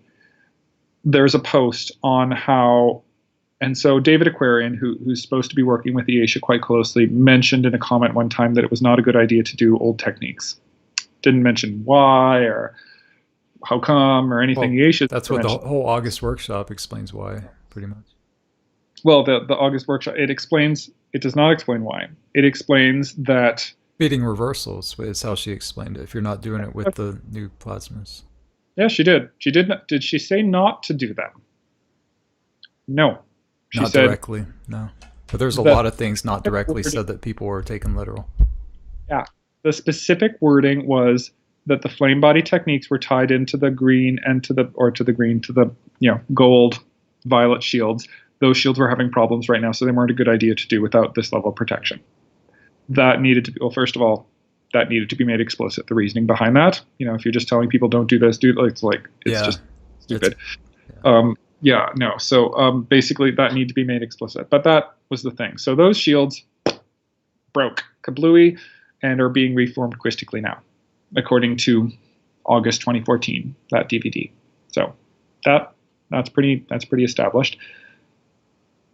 But the idea against having done old technique, like Ian went and did this long thing about how old techniques were not a thing to do and how you got to focus on the plasma ones and so forth. And I have a couple of problems like that on that. First of all, if something like that was true, why the hell would not a formal announcement be made? Like, that is irresponsibility. Like, right there, if you've got a group of people you've helped brought down these techniques and all of a sudden they're not good to do and you're not doing that, if that is the case, not making an announcement about that is quite irresponsible. And in the past, when there have been issues, at least allegedly, about linking yourself into shields that are apparently that are contaminated or something, they've been really prompt about that. So it's like, no, please, do it this way. This is, they haven't given a reason why, but it's like, do this first and then do your thing. And like subtle implications, I guess, not direct formal stuff. The second implication of that is, if those techniques, even with the plasma protection, kind of the techniques we've got now, the new Fe energies and the plasma energies and whatnot, are still like I could buy that they might not be particularly helpful, or they might not be a beneficial use of your time. But the wording was, and the idea is that many people in the group were agreeing with, that they were actually harmful. In which case you're like, wait, what? If they are harmful to someone who's undergoing this kind of, illuminaire ascension, you might call it, this kind of like leap into internal or eternal creation, if they're harmful to that progress, that would imply that they are out of alignment with, eternal life principles. They're not in alignment with those energies. It's feeding the external distortions, right? That's my understanding. The inner, we're going inner, and they're external and stuck and falling. And if those original techniques were, as we thought they were, in harmony with kind of eternal creation, in harmony with this kind of, the original intention of life anywhere in the universe or anything, if they're in, shall we say, Christic, in harmony with the eternal principles which we represent by, those seven sons of creation, Kavarya Satahala, if they're in alignment with that, they should be in alignment with everything else that is in alignment with that. That kind of disconnect thing, that idea of a disconnect, is very troubling in its implications. If things from earlier in the work aren't complete, like aren't in alignment with that, what the hell were we doing them? And where does this fit with that? Just came to mind, like the FOL10 and the spirals, and like the Yeah. Metatronic spin, and Yeah, what does all that fit in? that's a talk for another interview, Chris. I have my own quite different thoughts on that. So Some feel that that's right when the split started happening, was with like the latch on thing, the shields. yeah, feel that. As I said, there have been 3 splits, so it's been happening a long time. So anyway, that those 2 implications are quite disturbing. So I would say, now even more disturbing, or not disturbing, but like, people are not wanting to do different sets of techniques. Like Rose was very clear. I don't really resonate. Like, she kind of neutrally went on the August 2012 journey, said it was okay. Didn't really get a good thing with, or and it, her heart wasn't moved by it. Fair enough. Resonates with the older work. There is a lot of people in the newer work who do not resonate at all with the older work. I've talked to people and they actually feel the older work is painful to them. Like they'll do the technique and it'll hurt. And I'm like, wait, what? And I am one of those weird people that I resonate with all of it. So really, like, some parts of it really move my heart more than others, like the Mashai Hana stuff, like just, But, I'm just feeling the new stuff like no other. Like I remember the Maharic Shield and just how experiential that was, and now it's like this is the next level of that. And with other people, like I didn't have the connectivity in the group with people that were doing the same frequency, and just like you're swimming in it, like it's just there, it's in our lives and very tangible stuff. Like Sue Clemson, he's a friend of mine. She gave me this really, like, she has gone through this as well. There's a particular period that really, really moved her, and since then she's liked it and loved it. But that period kind of really like imprinted her deeply, and I feel the same way about the Mashai Hana stuff. So, but I'm still on board, and I'm still like, I still feel resonant with these new frequencies. So I'm one of those odd people that can do like the breadth of it, whereas it appears that many other people are focusing on like, I want to do this, I want to do that, I want to, like, which is like, what?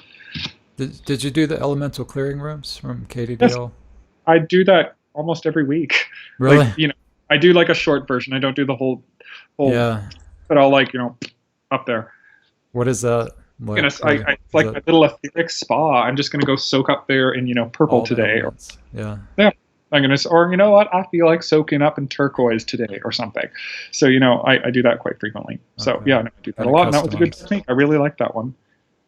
So but yeah, no. So that's kind of, flame body stuff. Anything old stuff? I do actually. I still do occasionally. Some of the old. I still do the old dial up. Once in a while. So, remember that stuff? Yes. Yeah, I still do it.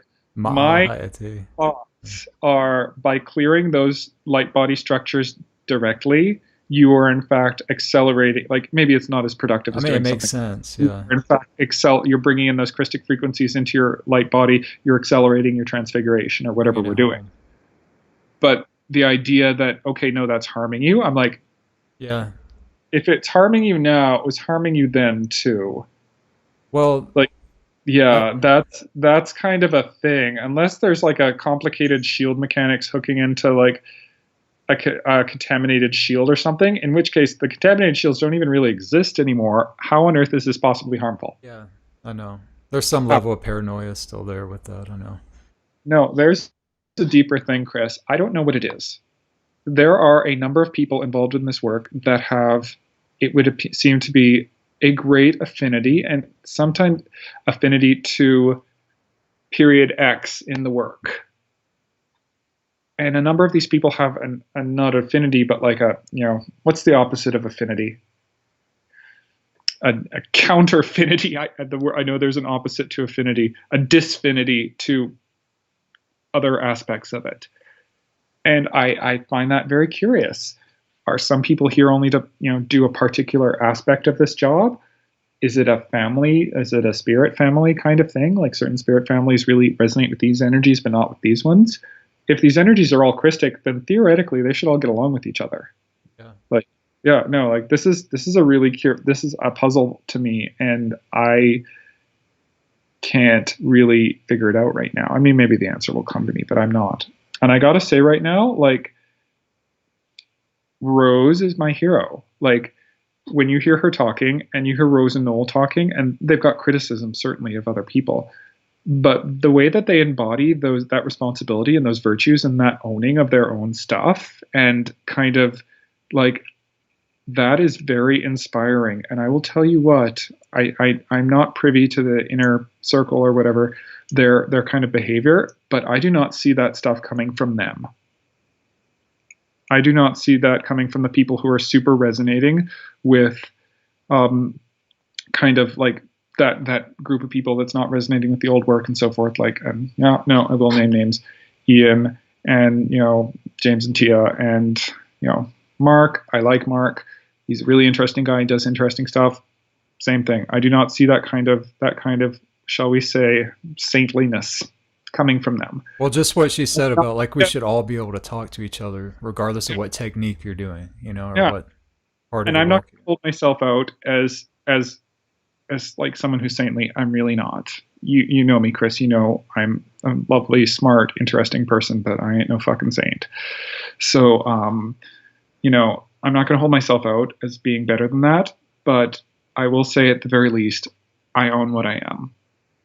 I know I can be snarky. I know I can be a bit of a bitch, and I know I can get vindictive, but I own that, and I work with that. And, oddly enough, I am still y'all may not believe me, but I am getting better, and I'm healing that slowly.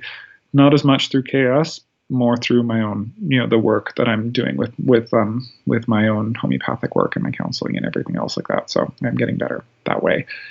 I will say that from people who apparently were kicked out of the shield for being contaminated or whatever and resonate with older bits of the work, they're portraying themselves in a far more Christic light. And the very least portraying themselves. And I will say from Rose and Nolan interacting with them, they legitimately do interact with people in that far more Christic light than many people who have embraced the newer work and are going on quite on about that and are still embracing the paranoia and like, this person's a fatally and that person's a fatally and so forth. When you say not from KS, or is part of this like just seeing how the group is and how people are treating each other and just how lowly vibration all this stuff is or whatever? No, the most of the work that is just professional for me. It's like homeopathy. I love homeopathy. One day, you want me to do talk about my version of homeopathy with you, Chris? I will do that. It will be fun. I will blow your mind. But so stuff outside of chaos for me is just, I do my chaos, I do my energy work, but I mean, my direction is like looking at why you're saying like not from chaos. You're not getting any healing from chaos, or just like. That's not that I would not say that I am saying, I will not say any healing. My energetic system has changed. It is better. It is more elsewhere though than chaos. My physical body has not changed. Right. Yeah. That could be multiple reasons, One cannot ignore that. There are multiple reasons, many of which I suspect and I'm working on. I'm not going to talk about them publicly because I'm not sure. Yeah. God knows, probably won't be able to be sure until I have a cure for them. But I mean, I don't think that's just because our bodies aren't changing. I don't think that's like, saying that it's not helping, it's not working in some ways that we might not. You're right. You're completely right, Chris. I think it is helping. Do you do a technique and like see? Is there like this after effect that you get in life in 3D where you can see it out pictured through your DNA, like what you did? Nope.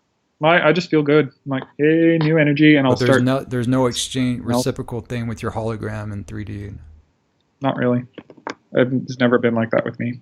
Okay. Yeah. So I know that's your thing. You will do a new technique or a new energy will come in. You'll out picture it. Yeah, it's like instant. It's like just like a stream. No, just that is not my thing. Yeah. So I will say, Chris, because I want to finish that. Okay. I agree with you that yes, just because we're not physically healing, and that does not mean the techniques aren't doing their thing or they're not working or whatever. But it is something we should be aware of. Okay. Yeah. To what extent, like, be aware of? For what? What's your opinion? Just come out with it. What are you thinking? Why? Or do you have an opinion on two this? reasons. I think that there's a miasmatic thing that truly prevents the energetic systems of the body from physically interacting with or from interacting with physicality. That miasm gets thicker and thicker as time goes on, like particularly in the modern world. So there's that's part of the reason why I think there's a miasmatic thing. Second thing is I think a lot of the techniques are, I talked to you this before, the Beloveds aren't doing a lot of the techniques they're doing specifically to heal us physically or to get us Stargate ready. They're healing us to get the next level of energy and to do the next level of grid work. Like there's a very, shall we say, there's a very goal-oriented. Yeah, go into like the last follow-up, yeah. Yeah, so that's my opinion on that. Those two dimensions. Speaking of the last follow-up, when we did like a whole 2-hour interview and the video got messed up, this was before the elections and it was very political talk that we did. I think the Guardians didn't, like, we were just chatting politics. Very nothing political, else yeah. like that. So anyway, well, I don't think the Guardians wanted that to be seen. So I'm like, all right, guys, take it. Yeah. But there were some things, like you had certain things that you wanted to go over from the last follow-up, like to correct or to expand on or different things. So anyway, my concerns about kind of like, a lot of people on Earth having having illness from the previous, from kind of the higher energies, apparently those are being corrected. And, that's wonderful. So apparently the current level of energies are going to make sure that people don't have horrible deaths from kind of the new waves of energy coming in. So if that's I do think that's the case, and that does sound like something the Guardians would do and take care of. I applaud. Wonderful. Hooray.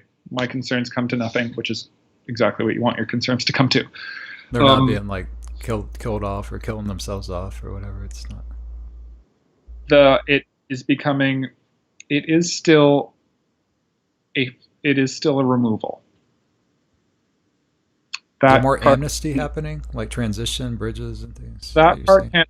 Well, no, that part can't really. We can't dance around that. There are still a lot of beings who think of Earth as their home and came here as refugees or have lived here for however many millions of years, who are going to have to leave because they don't want to do this kind of evolutionary pathway. Or they just don't have the template to do it, or the DNA. Oh, if they have the template, I'll tell you beings right now. There is no one who does not have a template that is fixable. There's no one. Okay. No, I've known this. Because with the plasma template, I mean, it's offered to everybody. Back before then, I knew just deep in my soul there is no one who is not capable of getting that stuff worked out and fixed. So I say, if you were thinking you're one of those people, go talk to someone. There's a Guardian out there who knows how to fix your stuff and to get you going along. Like, that's totally possible and doable. I've seen the darkest and the deepest and the evilest of beings get fixed and have a really good life and do a Dashi return fully and everything. So I've seen that happen. So there's no one who can't get fixed. But there's people who don't want to. There's people who want to live with their people and do that kind of thing, and who don't feel like they have to change or anything. And you have to respect that. As a medical professional, when someone doesn't want to heal something, I have to respect that. Like if they are like, I don't want to go there, we're not going there. We'll go work on, whatever else. So there's beings who are, not going to heal because they don't want to, or they don't feel like they should, or anything else. Like they don't want to be different than their family or whatever. She's been explaining that, like Katie Dale's, that there's the option there for the Fermi fall thing and stuff. They want to go back. They're going to have to leave, at least according to this kind of iteration of the work by Aisha. Earth is just as much their home as it is mine, as it is yours, as it is anyone else's. So yes, that needs to be acknowledged, that there are some beings because of this stuff that are going to have to leave, and that is unfortunate and sad. Now, the beings who are left may not be so terrible. Like, if you're a kind of a nasty person who's, been a serial killer for 15 lifetimes or whatever. The rest of us may be like, woof, let me show you the door, kind of thing. But, for them, still, this is their home. It's sad to kick a being out of their home, no matter what they've done and so forth. So those are my feelings on that. And those basic ones haven't changed. I mean, I guess it depends on like your point of reference of seeing. Huh? Yeah, it doesn't mean I wouldn't do it anyway. It doesn't mean that I would think about the current situation, but it is still, sad. So, I mean, it depends on how you're viewing it, though, as far as it being sad, because I mean, some of them, they're more accustomed to that. It seems like, also, like that's how they're designed, or how they've got to be. There's free will in all of this, basically. I mean, there's decisions that were made and comfortable decisions that have been made, like just over and over. Also, I think that should be acknowledged. I don't know how sad it can be as far as, I don't know. I'm kind of seeing that, like the depths of that in relations with people, and you know, I used to feel like pity for some of it. I'm kind of moving out of that and just realizing, well, this is really a decision. This is really a choice that's being made. This person's, choosing to do this, whether they come out of it or not. That's kind of, that's going too far beyond my middle ground space, I guess. But there's a consciousness that's like that, that's just comfortable with making these decisions. And that is my views and opinions on that, Chris. You do not have to share them if you don't want to. Right. Yeah.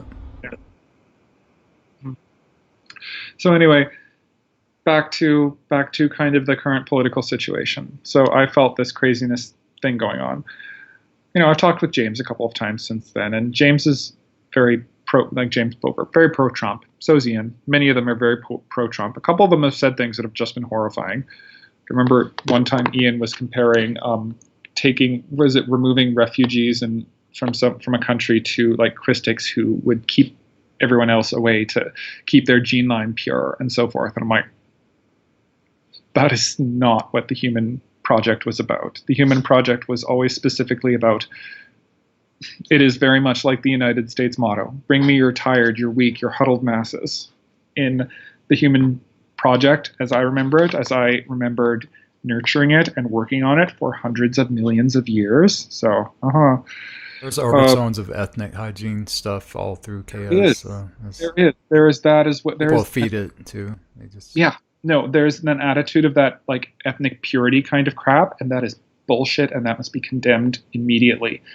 Like that is the human project was, give me your fallen beings, give me your frightened, give me your slaves, give them all of this to us. We can, by birthing into one of these bodies, these beings can reconstruct themselves, take themselves out of slavery, and achieve absolute freedom in 30 years. They can live a healthy, joyous, happy life, achieve ascension, however we're defining that, and get that done immediately. It was not about keeping it pure to Ayani or pure to beings fresh out of the inner domains and so forth. It was about anybody who wanted to get better. This is what Alex went into. Did you hear all of Alex's interview, Alexander Puckett, about kind of how the Guardians adopted like some lineages to, it's just that's the goddamn point.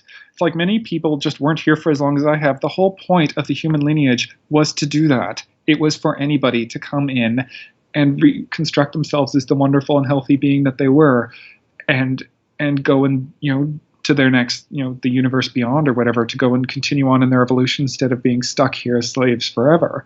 That was the whole point. It wasn't about keeping anything pure.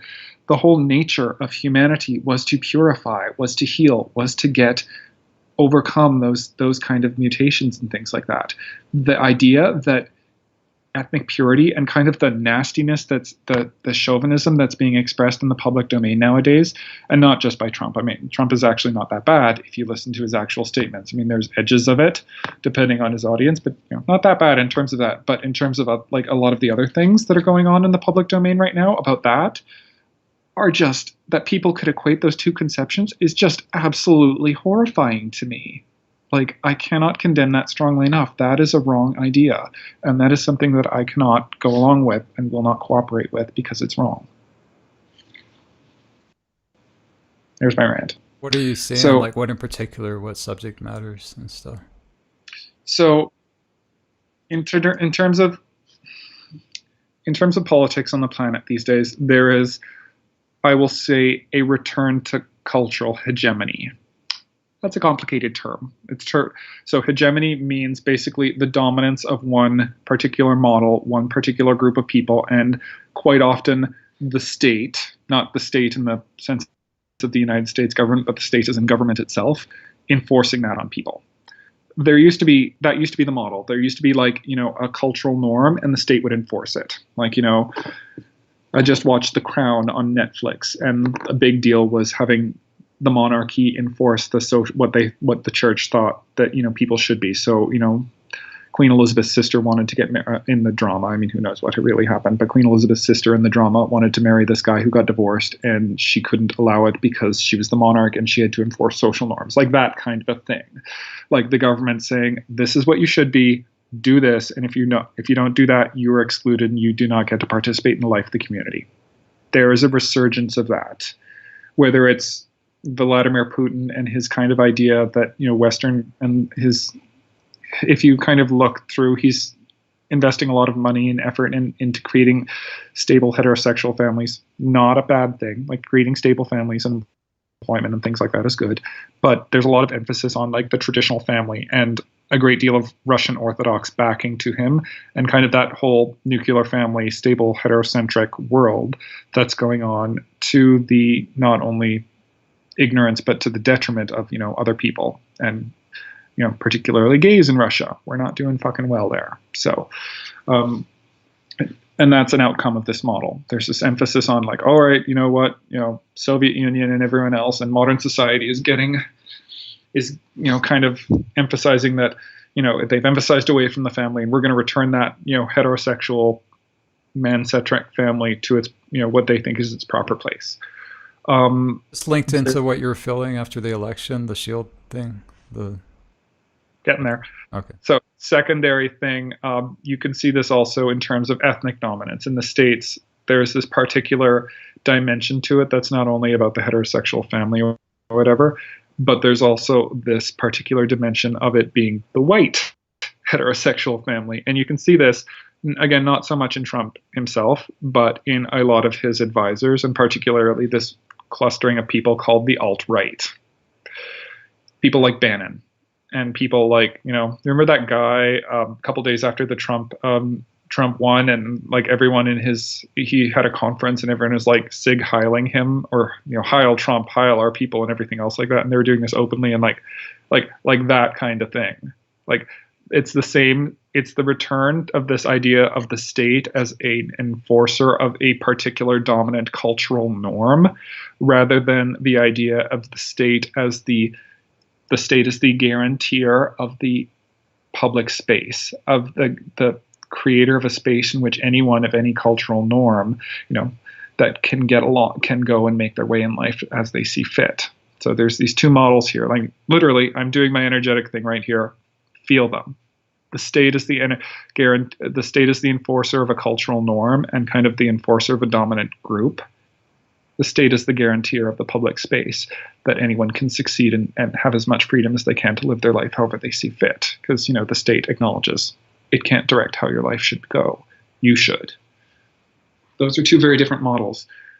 The Trump, Putin, Duterte kind of Le Pen, Marie Le Pen kind of thing and there's a wing of the Conservative Party in Britain that does this. And certainly I'm not going to say that there's not a wing of the Conservative Party in Canada that does this too. There's a woman called Kelly Leitch who's running to be head of the Conservative Party who's very much in this camp. Hope she loses. That model is really the one. That model is spreading. There's two major Western countries that haven't been seriously afflicted by it right now, and one of which may be soon. So there's Germany. Germany had experience with this model before, and they remember how it went for them, and they do not, sensibly, are not wanting to go there again. Hopefully that stays that way. The second is Canada. Canada, for all its many faults, we've gone down that road. We committed genocide against Native people, like not physical, like concentration camp genocide, but like, we committed cultural genocide against our Native people doing that. And at the very least, we have learned our lesson there. We haven't quite atoned for that yet, but we have learned our lesson, and like, we're not going there. We've seen how that goes. So there are those two models of government, and this one, the kind of the enforcement of cultural of supremacy, is taking another swing at things. And the interesting part is that Trump actually seems to be quite a nice guy, but underneath his election has flown in a lot of really like horrifically evil, like evil's the wrong word. I should not say that. It's my own bias coming through. A lot of really, I will say, Republicans that are going to do a lot of that enforcement of the cultural standards kind of thing, like Pence, who, if I recall correctly, took a bunch of money for HIV prevention when he was governor of Indiana, put it into conversion therapy, like, oh, that'll help, and kind of things. There's a lot of people who are doing that, and a lot of people who are basically letting their very Ayn Randian, so the philosopher, well, the writer Ayn Rand, her ideas run amok. There's a lot of people who, on a good day, most of the public would look at and be like, ugh, kind of, who came in on Trump's coattails and are going to have the chance to affect his agenda that way. Has he actually appointed people in the cabinet already? Is that already out? Well, these are the people. I mean, I think they're going through like confirmations now or something. So as of today, which is January 9th, 2017, that's happening. So yeah, and there are some very concerning people there. Like, some of them are actually pretty good. Some of them are good, and he may do some good work there. But that kind of Republican thing is very concerning to me. And secondly, I've talked to James about this and so forth. There's this idea right now that Trump is kind of in much of the, and Yesh hasn't commented upon this wisely, quite possibly, but there's this idea that Trump was running the Christic agenda, and he's going to prosecute, Hillary for all the crimes that apparently she committed, and he's going to, end the Federal Reserve and that kind of thing, and destroy the Illuminati. And it's very interesting that even Corey Good, I follow Corey Good, he's a nice guy. He's also endorsed Trump. So there's this whole endorsement of that part of the New Age community into this Trump figure and everything else like that. If you pay attention to what Trump is actually doing, a lot of it is just like, the Republicans and the people who came in under him and who now have almost absolute control over the United States government because of him. That is not what their agenda is. Their agenda is not to do that. Their agenda is corporate oligarchy. I mean, it's the same people who were active under Bush who were doing all those crazy things then. So it's like, oh, and one of the interesting things I discussed with James is James thought Hillary Clinton was a red dragon. So red means basically draconian, green, Anunnaki-esque. Hillary Clinton was explicitly identified as green dragon in the Sliders 2-3 period. 100%. She was identified as that. The Democratic Party was identified as green dragons, as very Anunnaki influenced.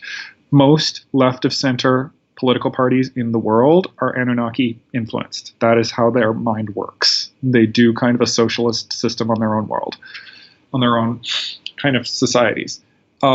There's this kind of flip that's happened in certain parts of the KS Shield and everything else like that. And it's kind of gone along with, it's kind of merged, like there's this idea, Hillary's red, she's evil. This is all linked into the KS, yeah. Yeah. So I'm almost done. Shields. So anyway, it's a very interesting thing. So in 2008, a group of green dragons and a group of Christics came together and formed an alliance that was later joined by some white dragons and quite a lot of reds. And basically almost everyone's kind of popping into this alliance now. It was called the Treaty of Avignon. It is kind of what the original Treaty of Altair should have been if it was successful, and it has held up actually quite well. She hasn't talked about it in a really long time, but I think it's still in effect. Can you summarize that? Yeah, you're about to. The Treaty of Altair. The Treaty of Altair was a bunch of Anunnaki, a bunch of Christics getting together and cooperating with the intent of creating an ascension outcome for the planet Earth. The Anunnaki, by and large, defected and joined kind of the United Intruder Resistance and went for like a kind of a fall agenda for Earth, kind of a planetary slave thing. And then they eventually came back, 7 years later, and hey guys, we changed our minds. So, which is just, if you know the Anunnaki, I love the Anunnaki. If you appreciate their culture, you can work with them, and if you can't, they're going to eat you alive. That's just how it works. It's the same thing with red dragons. It's like you appreciate their culture, and if you don't, and if you do that, you can work with them. If you don't, they're gonna kill you. Like so Klingons or something. Exactly. Yeah. Okay. I swear to God, whoever designed Klingons knew those beings, because that is what they are like. They are Klingons. It's like an honor code or something. Yeah. Just in the air of it.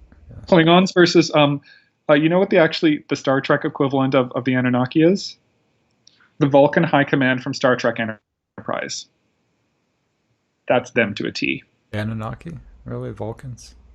Not Vulcans. There's a specific, so in Star Trek Enterprise, there's this group called the Vulcan High Command that was really fun, like really just smug and superior and kept humans down for a long time.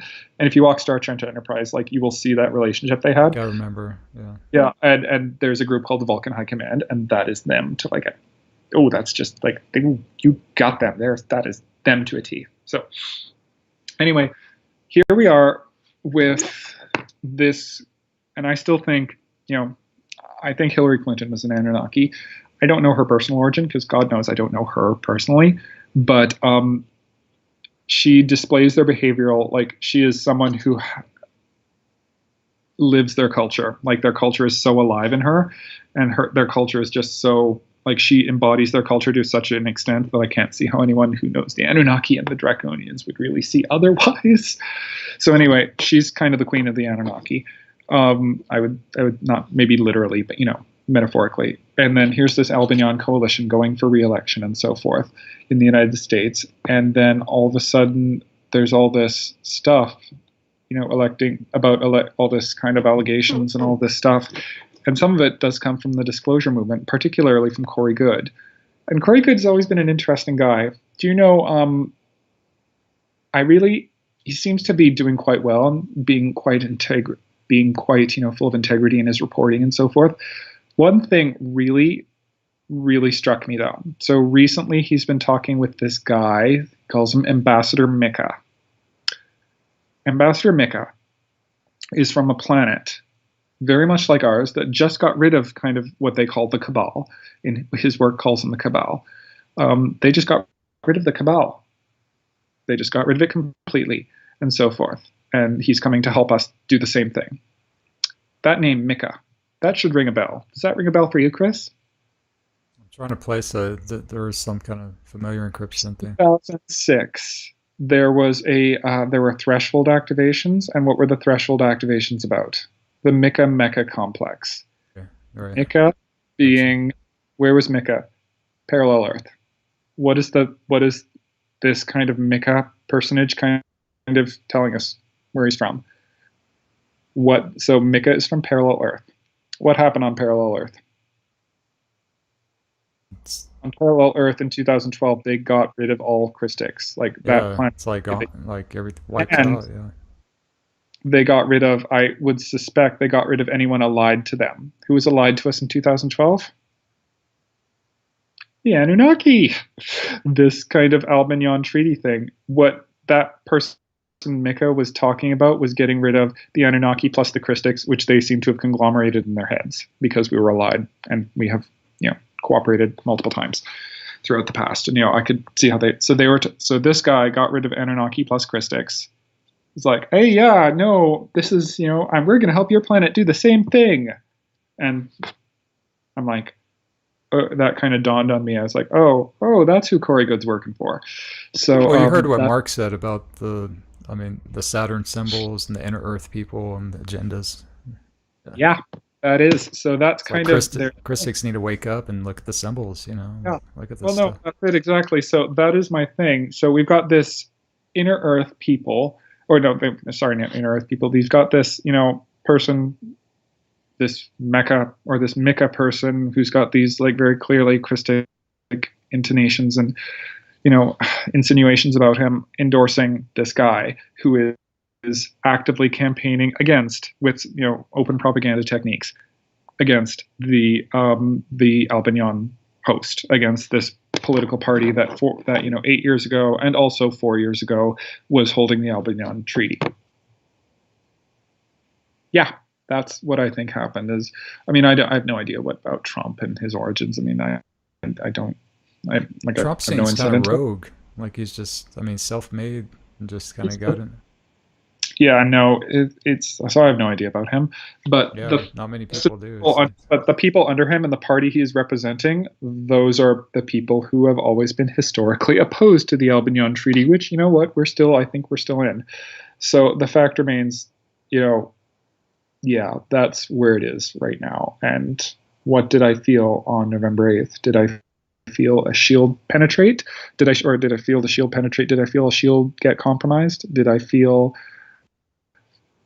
the Albignon shield lose control of a great deal of the planetary grids? I don't know what I felt, but I felt something bad happen.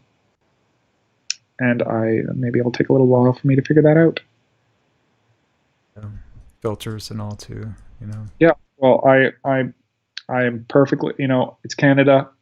I do have a bit more of an affinity towards Anunnaki style politics. I do.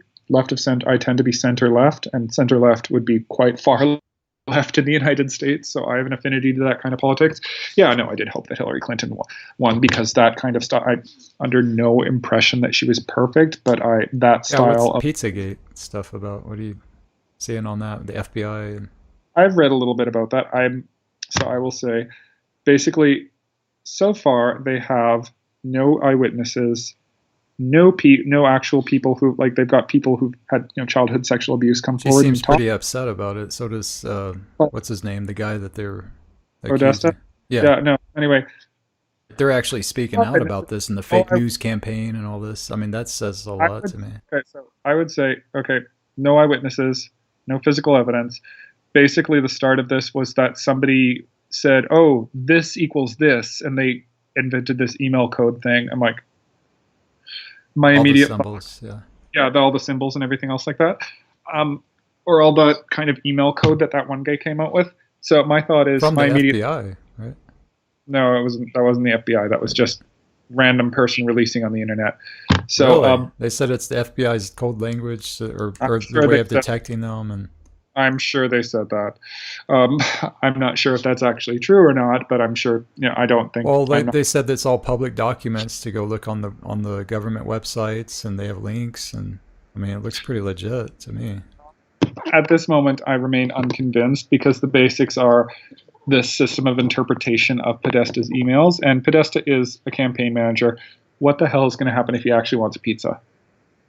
That was a joke, Chris. It's done for. Well, no, and that's the interesting thing, too, is that there is this whole Pizzagate thing going on. Who is literally the one candidate who has said anything about UFO disclosure? Wasn't Trump. Hillary Clinton did distinctly said, yeah, no, if I wanted to get that, like she mentioned on Jimmy Kimmel, I don't know, a while ago, she wanted UFO disclosure. Wow. She was like, yeah, no, there's files there. I want to get access to them and I want to release them. She wanted war with Russia too. Well, no, that's another thing. She wanted to get UFO disclosure. She mentioned it publicly. Podesta also tweeted publicly and repeatedly he wanted that. Trump has mentioned nothing about this. So the idea, it's kind of funny that all this conspiratorial stuff has focused on those two and demonizing them with things that, frankly, at this moment have no physical evidence and nothing more than just like an email code or something behind them. So I have no idea what's going on in Washington. I really don't. I don't want to know. I do get the sense that there's some dark stuff. Is it those two in particular that are doing it? At this point, I need a bit more evidence. Yeah. Witnesses, people willing to come forward, physical evidence, and not people some are guy getting killed. It seems like just taken out that were surrounded around the campaigns. The thing, and more that physical evidence than an idea that some pizza parlor or something is a location of all this, and with that's making people with guns going blazing in, and I'm going to go look for that. Like, okay, yeah, I will say, I don't think there's much to it. I think it is. I've seen a lot of conspiratorial nonsense on the internet, and that seems to fit the pattern. What is it? What did you see about the people that were like kind of going after Hillary and then all of a sudden wound up dead, or people associated with people against Hillary? I admit I have not looked into that. So I haven't either. Like, I just kept hearing stories, people posting a lot of it, but making jokes about it. I have no idea. So I have no idea about that. And that's like probably the last interview thing where it got political and we lost all the video. Yeah, so I don't know about that, and I haven't looked too far into their haven't investigated it, and so I'm like, that's what Mark said too. That I really appreciate it. Like, it's not our concern. He said, I don't know, and frankly, I really don't care what they're doing. It's not on our path or where we're going. Of what we're what we're here to do, basically. It's Well, kind of that's fair enough. distracting. But I know it would be interesting to know and so forth. But Yeah, I information's suspect, useful. so my suspicion about what happened with all of what's going on with all of those suspicion, it is wild speculation. I Yeah. do not have evidence to do That's that. good disclaimer My there. suspicion is that a lot of the individuals kind of with the Democratic Party were targeted in a very specific propaganda war, like Pizzagate, like this Yeah, whole I thing felt, about I felt that. emails. Yeah, that these people are being specifically targeted and made to seem like horrible, horrible people, in an effort to move votes and things. That there was a specific propaganda war doing that. Again, I wouldn't. The Russians are good at propaganda. Does that mean they did that? Well, I don't know, but I'm not privy to all those intelligence things. I suspect they may have had a hand in it, but a propaganda war can be just as easily started by Breitbart or whoever. And I will say, on record, fake news is a problem. How many times have you seen me, Chris, commenting when someone's got a meme that like baking soda will cure cancer or something like that? I'm like, yeah, things like that. Things, poorly researched journalism and things like that, and that includes mainstream opinion-based journalism, are a problem. So that is absolutely a thing. That's good So that was addressed. Is fake news a thing? Absolutely. So yes, there are things like that. Is Pizzagate fake news? I haven't seen anyone investigate it well. So basically, it is a whole internet freakout based on someone saying this equals this in code. Like, yeah, that's pretty fake to me. So until someone gets a little bit better, I'm not going in for that. So yes, fake news is the thing. It's particularly rampant in the health field on both sides of that. Like the natural health people are Cure-alls, everything. Yeah, no, it's like, Jesus Christ, and the people who are in favor of the very conventional medicine are also doing the same thing. Like I am kind of writing a post right now on homeopathy and fake news, and with some specific examples. So and because it's me and because I can dive into that and I know the homeopathy research really well, I can actually like nitpick it, and it's like, this is fake in this precise way, kind of thing. So I wanted to get back to, like, we were talking about the techniques and just how there's so much division with people doing the old freedom teachings and the new FEs and people just making their stands with this stuff. And that's kind of like my focus with newcomers group. I've made that very clear. Anybody who's joining this has to be trying to consciously integrate both, looking at both. And this is an integration focus group, like a think tank of where is this? Like, where does all this connect, really? The inner domain, external and stuff. What are we doing? Well, but I wanted to link it back, just real quick. I wanted to link it back to the histories, like just the classic disagreements, with the Guardians and these different councils, like even in Voyagers that you brought up before in one of our talks about, like they haven't agreed. They haven't fully agreed on things in the past. That's been clear. It's been presented to us in our history. Maybe there's things that are being outpictured again now. Like history repeats itself, Well, and that's the thing is, I remember it was said during the April 2013 workshop that it was unanimous. Every Guardian Alliance and MCEO person went and supported the Alhambra. Talking with Nose and Roll, I do not see them as anti-Christic or fatally in any way. Like, I've never seen any evidence of that. I've never seen any energetic imprint of that. They're not down with them. I don't think it was unanimous. Kind of misrepresentation, I guess, happening. Yeah. So that being said, what if there really are multiple ways of being Christic? What if there are multiple understandings? What if there are multiple cultural perspectives on this, and that the one that I or you or anyone else has isn't the only one, and that the idea of condemning anyone who's thinking differently than you as a fatally is fucking stupid, and also kind of a trait of a fall person, or at least a partially fallen trait itself that hasn't yet been integrated? What if? And I say what if. I think that's true. So I think it's being defined, right now. Also, maybe redefined and defined. And the word that I think in summary too that they used, and I don't know it exactly, but I think it was unity within diversity. And I got into a fight with Rory about this. I like Rory.